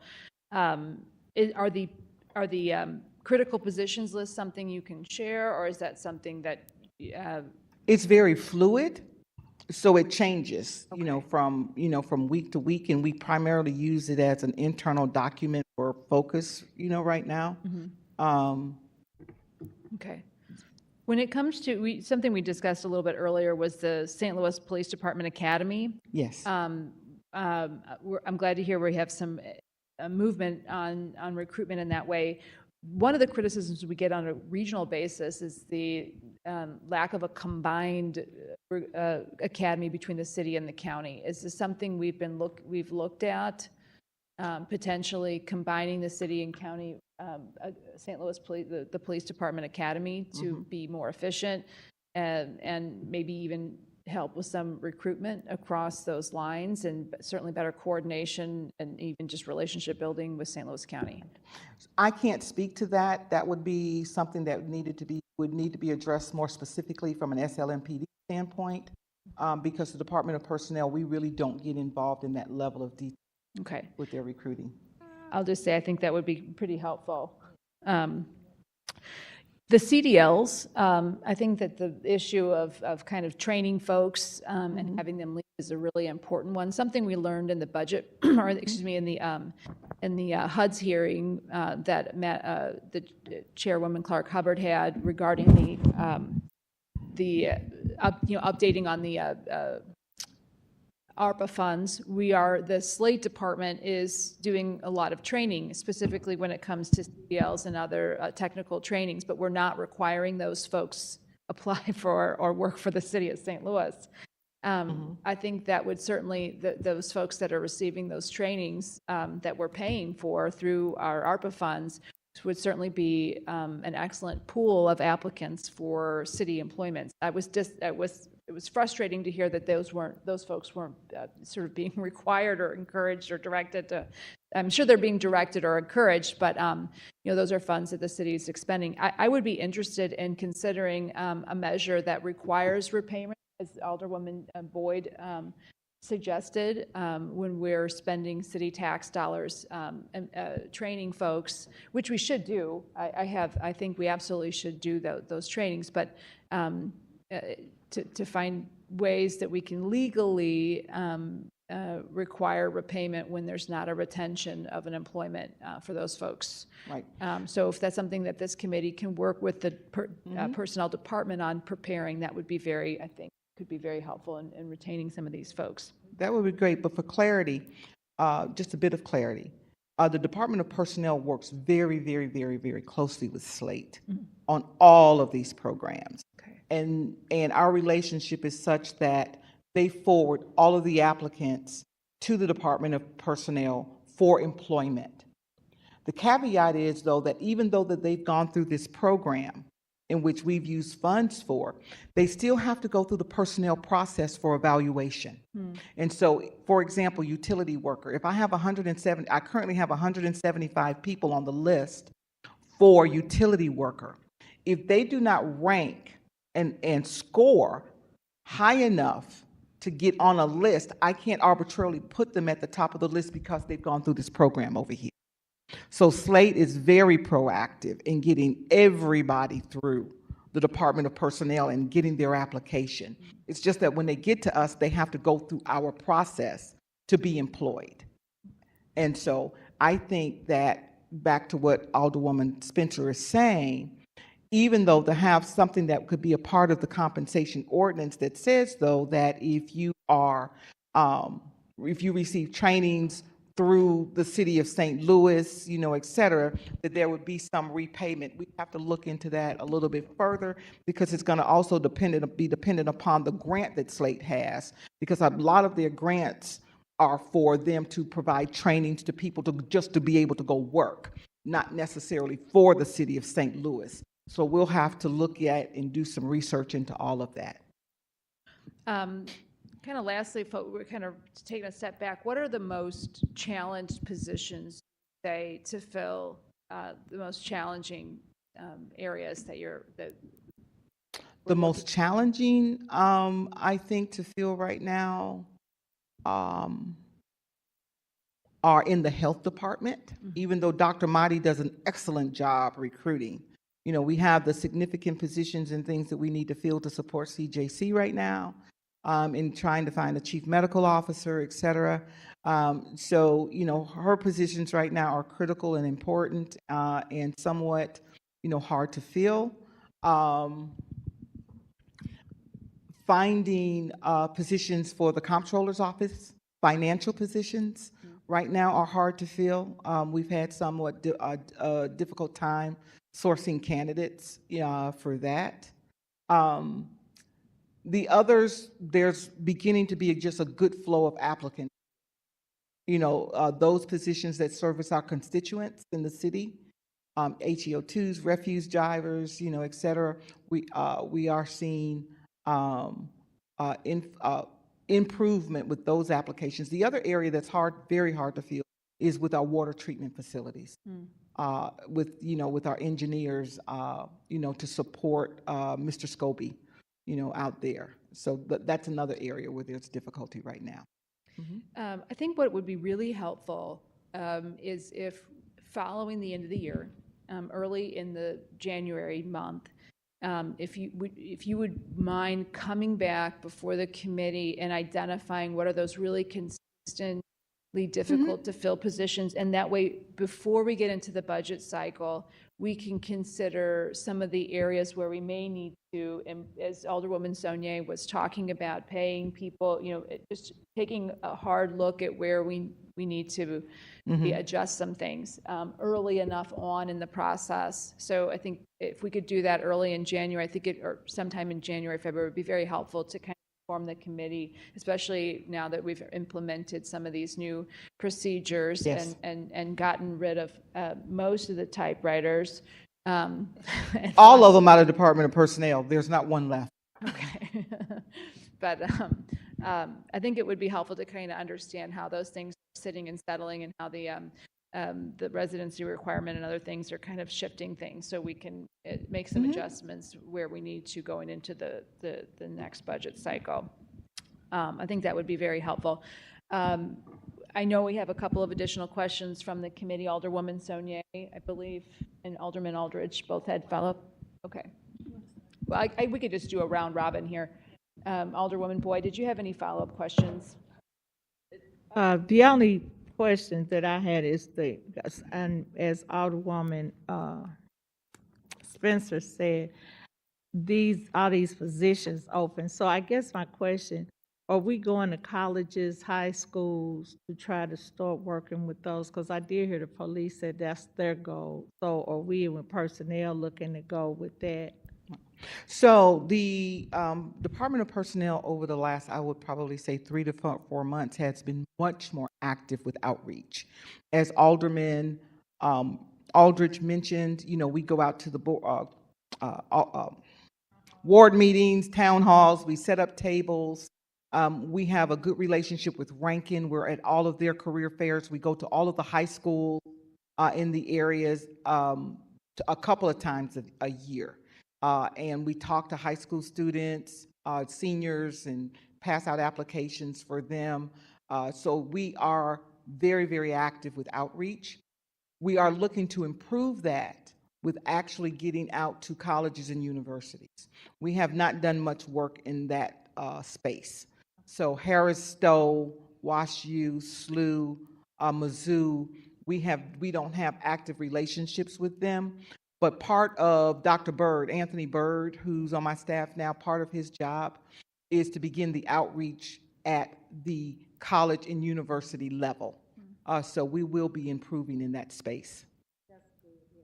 Because a lot of them are graduating or getting ready to graduate. And so that way, you all can get a jump on it. One of the things, though, that I want to, if you don't mind, if I just want to share with you, so to know, one of the areas, and this is the area that Deputy Director Understall oversees, is classification and compensation.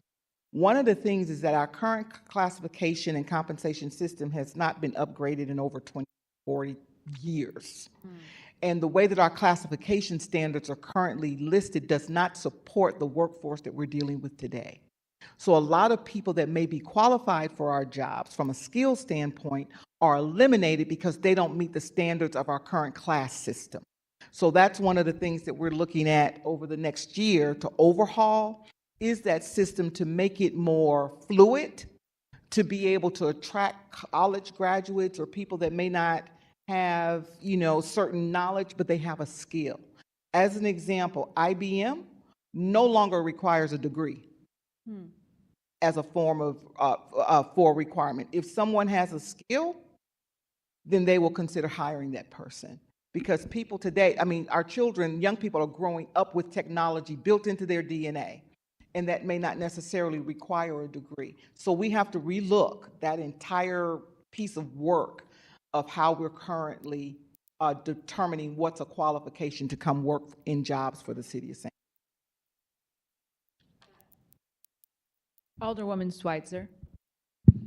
Thank you so much. That's such an interesting question and point regarding the classifications. And, I'd heard in the building division, to be a building inspector, you have to have a background in construction, which is, helpful, I'm sure, but learning the code and knowing the code, I can imagine, could be done without having worked on a site, but maybe I'm wrong. But I'm really excited that this is that conversation is happening, because that, you're right, is so important as we deal with today's workforce. I wanted to ask, we talked a little bit about the front end application of someone coming in and being interviewed. And it's my understanding that right now, when folks receive notification that they're on the list or are being considered, they receive a paper letter letting them know this. With the transition to the online system for applications, that's a little bit more advanced than what we're dealing with now, what the city's dealing with now.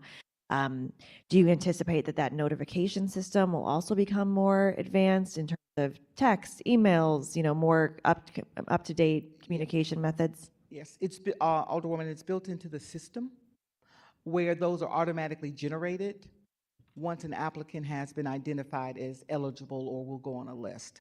So they'll now be receiving emails or text messages, et cetera, opposed to a letter in the mail.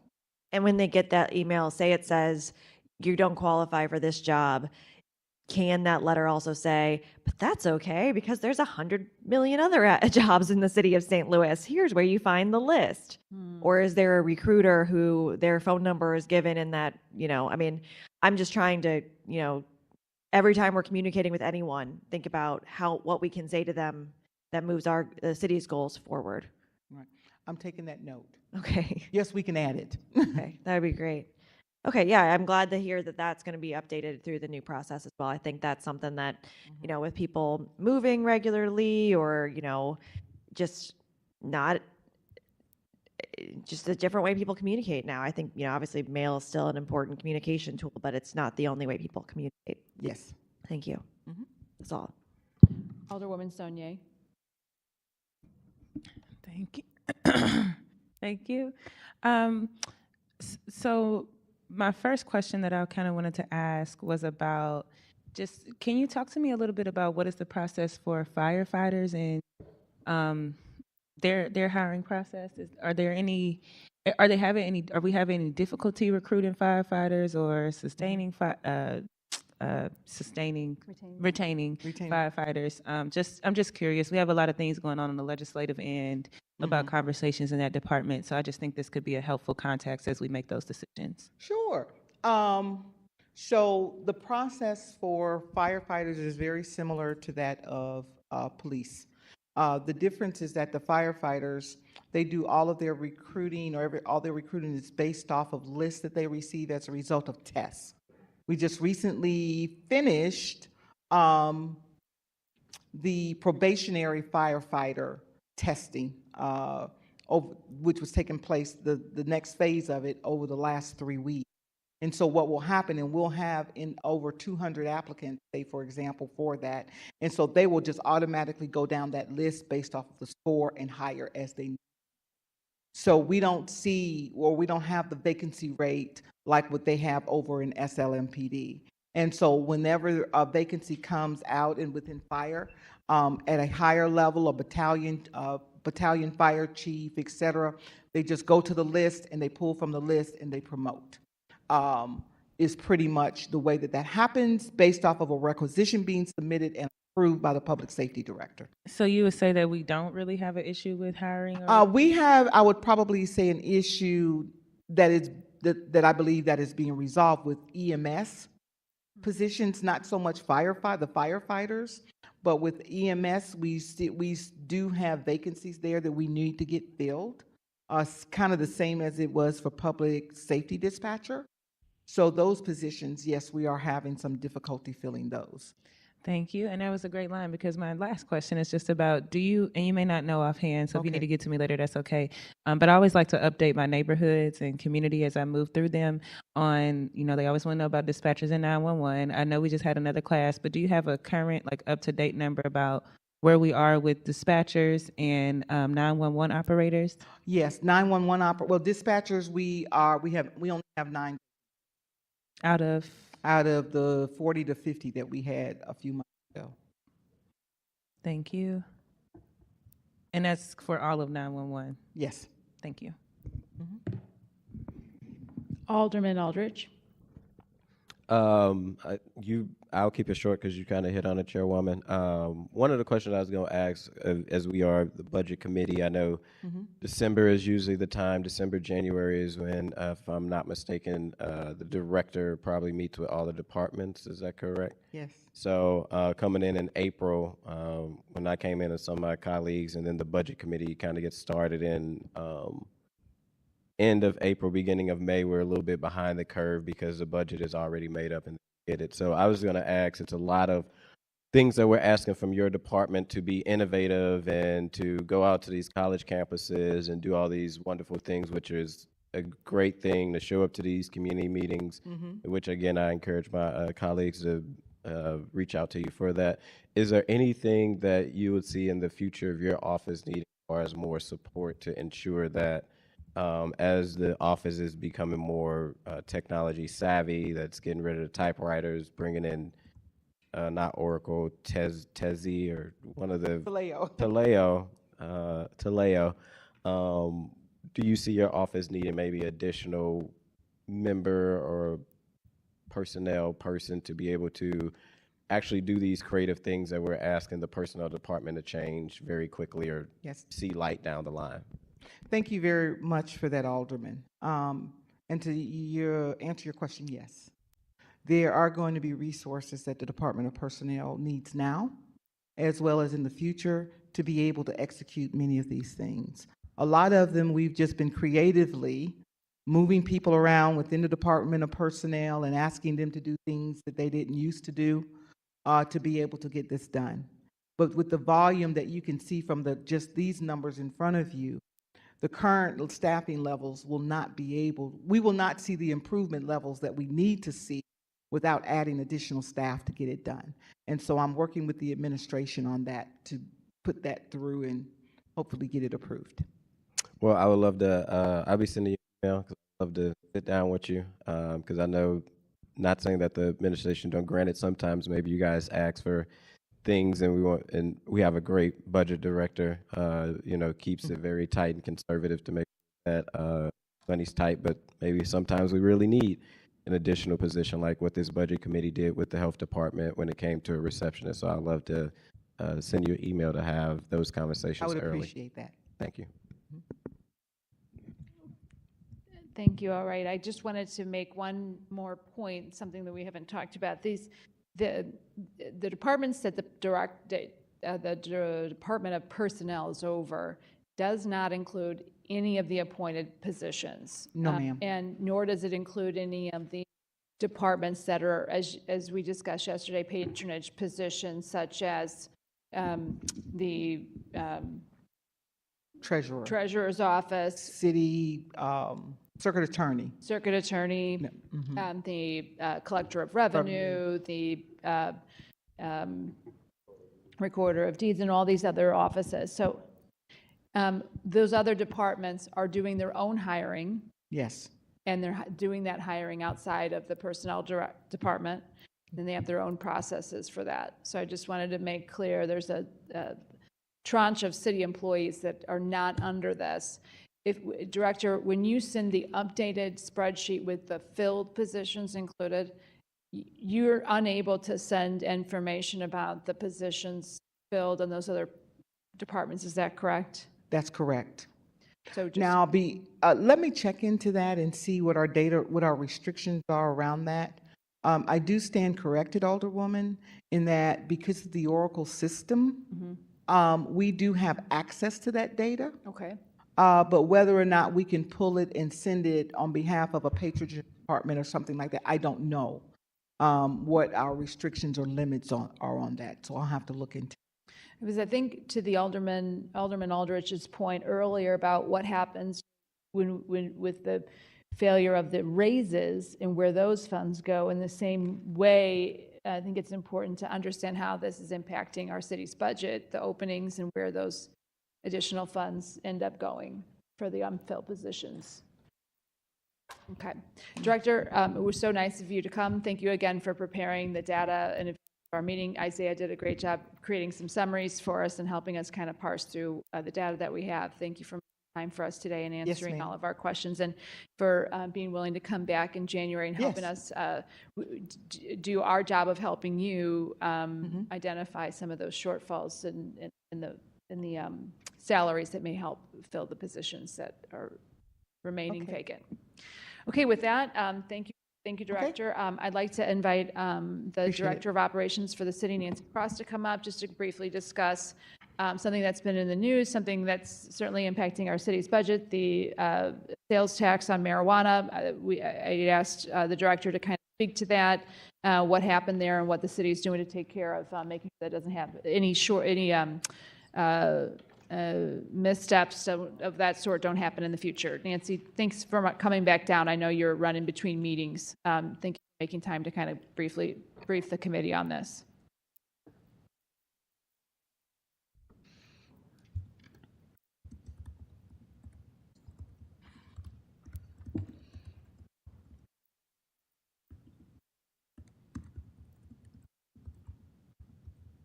Hi.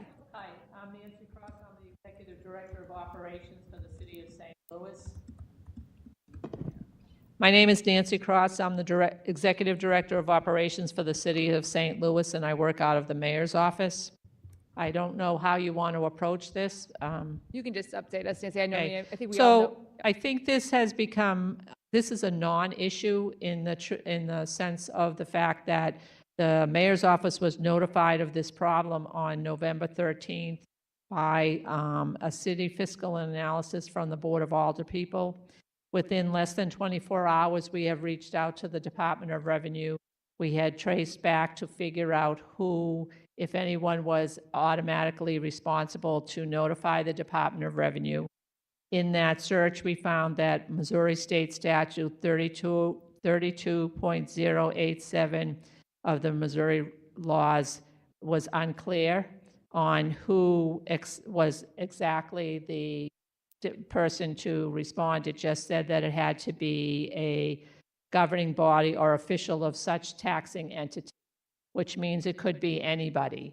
In the ordinance that was passed to put the initiative on the ballot, that was unclear as to who was supposed to notify the Department of Revenue as well.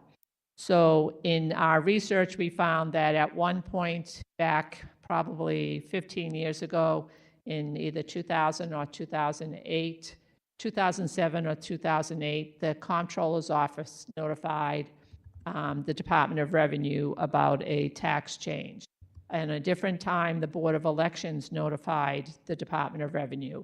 At two different times, Mayor Slay and Mayor Cruzen notified the Department of Revenue. So it's never been clear whose responsibility it really was, and it's not listed out anywhere. But as soon as we were notified of the problem, we took all actions necessary to make sure that this wouldn't continue. Officially, once you notify the Department of Revenue, the legislation does say that within 6 months, you are to implement the new tax. We had conversations with the Missouri Department of Revenue Director, and were able to get an agreement for them that allows us to begin to collect the tax starting January 1st. To the best of our knowledge, most of the marijuana facilities in the city had not started to deduct the tax because once we notify the Department of Revenue, it's the DOR's responsibility to notify the companies what they're required to do. So it's basically, it was an issue, an error. It could be the fault of everyone. It could be the fault of no one because of the way the state statutes were written. It's a problem in some other cities as well as to how that happens, but no one caught it. It wasn't in the ordinance that was passed. The Board of Elections didn't act on it like they had other times, and the mayor's office had no knowledge that it was our responsibility to do. But we took responsibility when it was pointed out to us and made the correction. So the tax will begin to be collected on January 1st instead of the original date of April 1st of 2024. I'll first turn it over to the committee for questions. Alderwoman Schweitzer. Thank you, I appreciate that. So when this was on the ballot, when? Does anyone remember the exact date? April 2023. And you said it had to be in the ordinance says 6 months? No,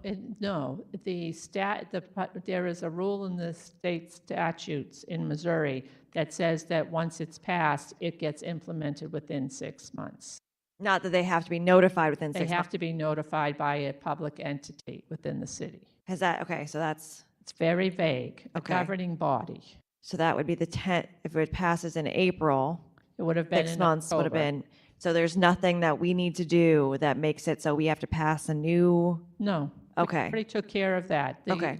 The policy director for the office sent all of the documentation to the election results, the ordinance, and other documents to the Department of Revenue. We had a conversation with the Department of Revenue. They have now come back and provided the comptroller's office with the ACH of where the money will come to the city and how that all works. So the entire process has now been put into place to start on January 1st. okay, I just always want to make sure there's nothing left, like nothing that we have to do, nothing you have to do, nothing, okay. Well, I appreciate that.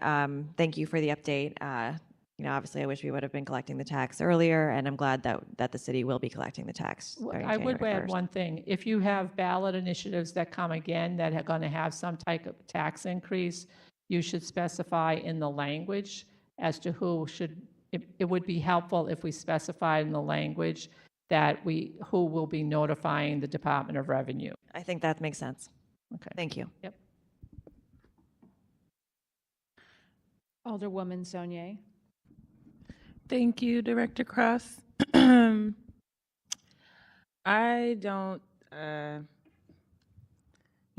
think it is unfortunate that we didn't collect it. I'm glad we caught it. I want to make sure, I know that Ms. Milgram, the policy director, did a lot of work to have conversation with folks at the state level and really get the issue corrected. So I'm just glad, that was able to happen and that we've resolved it. I do have a question in regards to folks who collected the tax. Did they, like, if there were dispensaries that were collecting that tax and preparing to pay, what's the best next steps for them? As far as we know, there has been nobody that has submitted tax returns for this particular issue. There was one, I believe there's a company that reached out to the Board of Alder people, but to our knowledge, no one else has collected the tax. And that company also had county dispensaries. So they had to collect the tax in the county, and we think they just probably followed suit here. I don't know exactly who that was, but as far as we know, no one has submitted any monies on the tax. But do we have any plans for if it does get to a point where dispensaries may start asking within our city, like if they've collected, what to do, like what they should be instructed to do? As of right now, no. Okay. They should look to the state statutes, so. Okay. Alderman Eldridge. Thank you, Madam Chair and Director Cross, for being in front of us. Echo, I think, what the Alderwoman from the 7th Ward probably. Unfortunate that we didn't collect this, and this was prior before my time being here. Didn't collect it, knowing that we could, use every penny possible to make this happen. I do have a question. I know the state statute is vague, but is this, when it comes to taxes, there's probably been other tax initiatives and stuff that have come in front of the city. Is this probably the first time that somehow the lack of the statute understanding, or like figuring out if it was the Board of Elections or the comptroller or the mayor's office to send the proper is this the first time that a tax increase that the city could have been receiving was missed and delayed? I'm not sure. I believe so, but I would also include the Board of Aldermen as having missed this, because everybody that you named, plus the Board of Aldermen, could have put this into the legislation. I don't know if in the previous times it's been in the legislation, but since it just says official governing body or official of such tax entity, it leaves it open to interpretation. So that's why I suggested if we are going to passing regulations, legislation again, that we should make sure that we name who is going to be the one that is going to make sure that the Department of Revenue is aware of this change.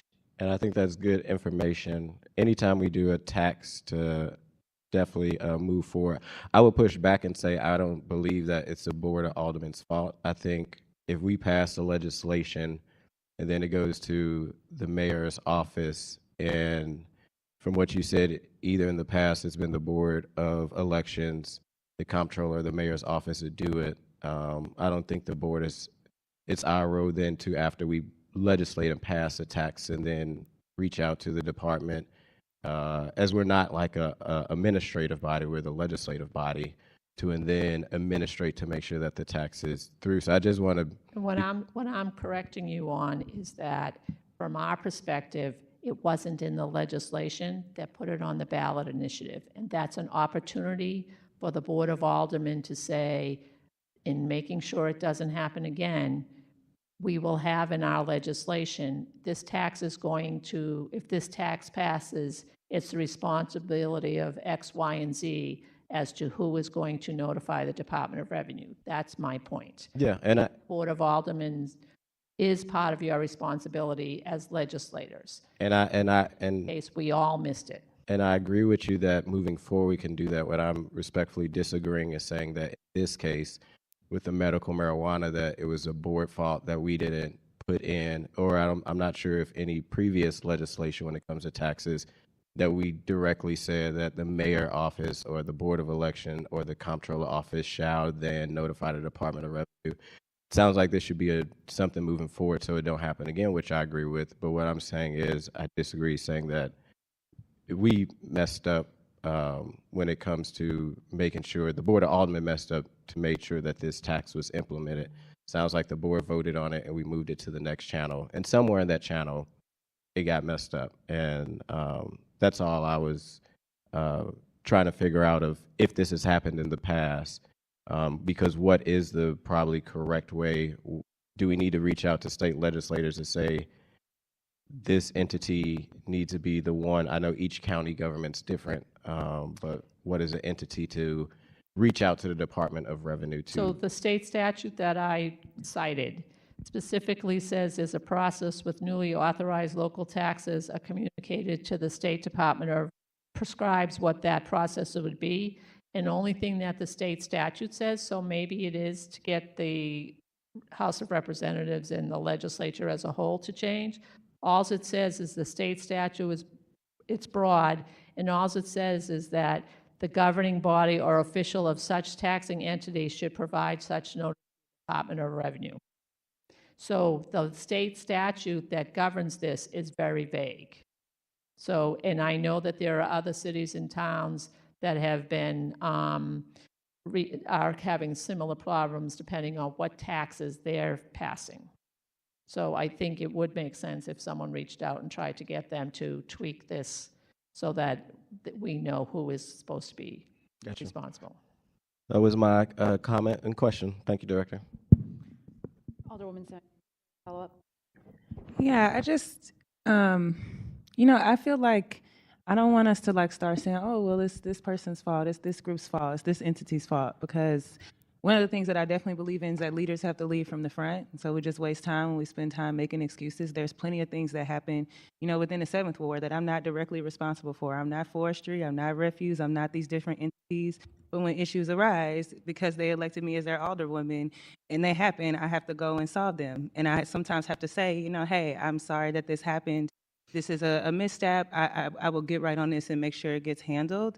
But I just think, you specifically said, it might be the Board of Aldermen's fault. Like, we're not the executive, we're not the administration. And I think at the end of the day, leadership has to be leadership and just has to kind of say, regardless of who fault it is, as the captains of the ship, we'll say what happened. I think it was demonstrated well in articles that I saw from the mayor's office and from the comptroller and from President Green, where no one was pointing. It was just hey, this was missed. Maybe we all own up to it and we do it, but I definitely, you know, I think at the end of the day, if someone is looking for where it is, I don't think we should spend time on where it is, but I also think it's helpful if every leader, particularly citywide leadership in the 3 offices that are coordinated, and honestly, particularly the mayor's office, is just like, you know what, we're not sure what happened, but because we're the leader of the ship, we're happy to just kind of take this and figure out how we can avoid this moving forward. I just think accountability is more important than placing blame and kind of like pointing that way. Alderwoman Saunier, I'm sorry that you and Alderman Aldrich are offended by what I said, but I'm standing here having taken responsibility for this issue, right? It is something that no one is listed as having to be ultimately or held accountable for in this. So what I'm saying is that it could be everyone in the city or it could be no one. But if we're moving legislation going forward, it would be helpful if the board, and we will remind you if this comes up, if there's a new tax, that we would like to have a line in the legislation that specifies who is going to notify the Department of Revenue. In the meantime, especially if something comes up before the state legislature changes. No one is shirking responsibility here. The minute we were told on 4:30 in the afternoon on Monday, November 13th, we began working on a solution.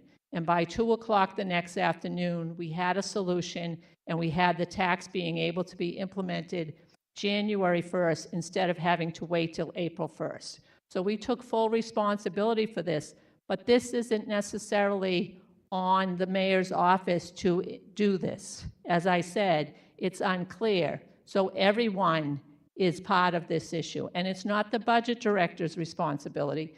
And it's not clear it's the comptroller or any of the entities in the city. All I'm saying is that everyone missed this. So I apologize again if you were offended by my comments. No, I accept your apology. I'm not offended at all. I'm not offended at all.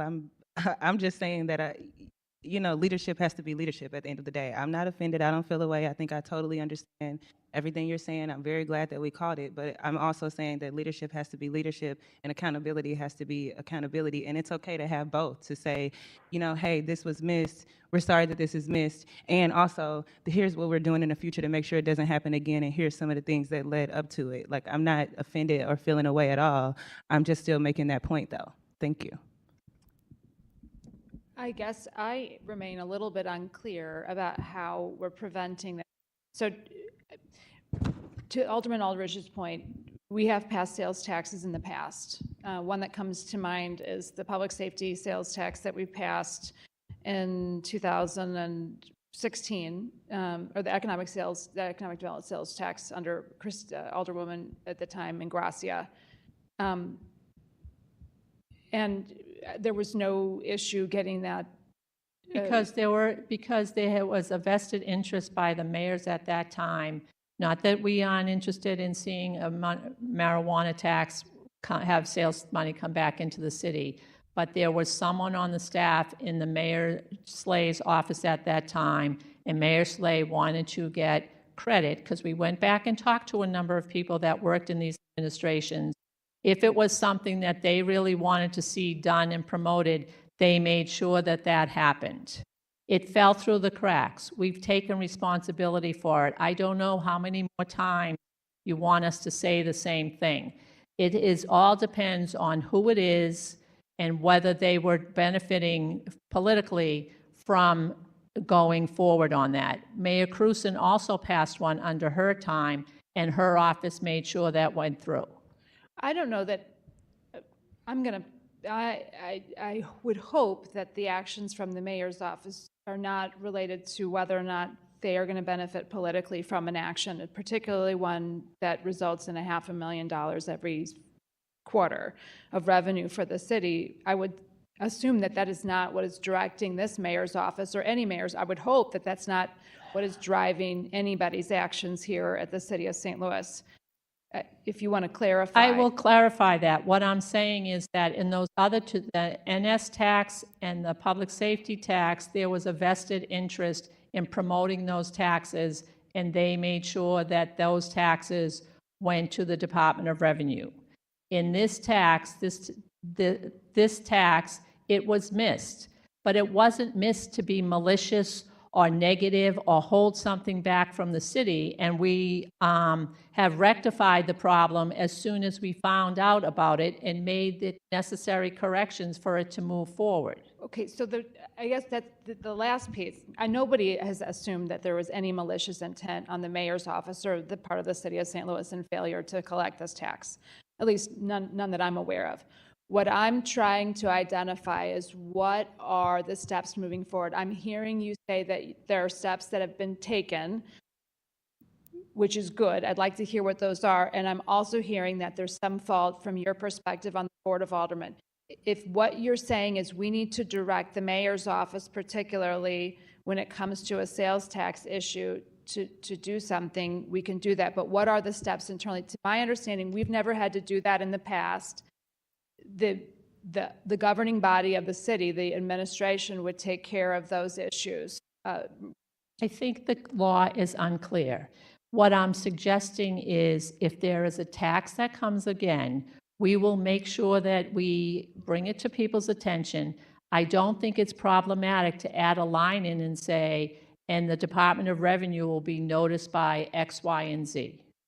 Because this is a revenue issue, which the administration is the governing body, but there are other entities within the city that perhaps it makes more sense to be the direct person that notifies the Department of Revenue so that they can move the ACH and the different pieces that need to be done. How would you recommend that is specifically identified in future legislation? I think it probably should go, I think you should have conversations with the comptroller's office, but my sense is it probably makes sense to go through them so that when they notify the Department of Revenue, because the money all moves through wire transfers, they have to be in the mix to make sure that that happens. They don't get a check like a regular mail check. So when we notify the Department of Revenue, they okayed us to start January 1st. We then provided the comptroller's office with the information so that they can set up the ACH for the money to be able to come into the city. I'm going to push back a little bit and say that I believe the city should have a policy on how states are notified when laws. I don't have a problem with that. Okay. So I don't necessarily think that this body needs to legislate how the city takes care of those functional pieces.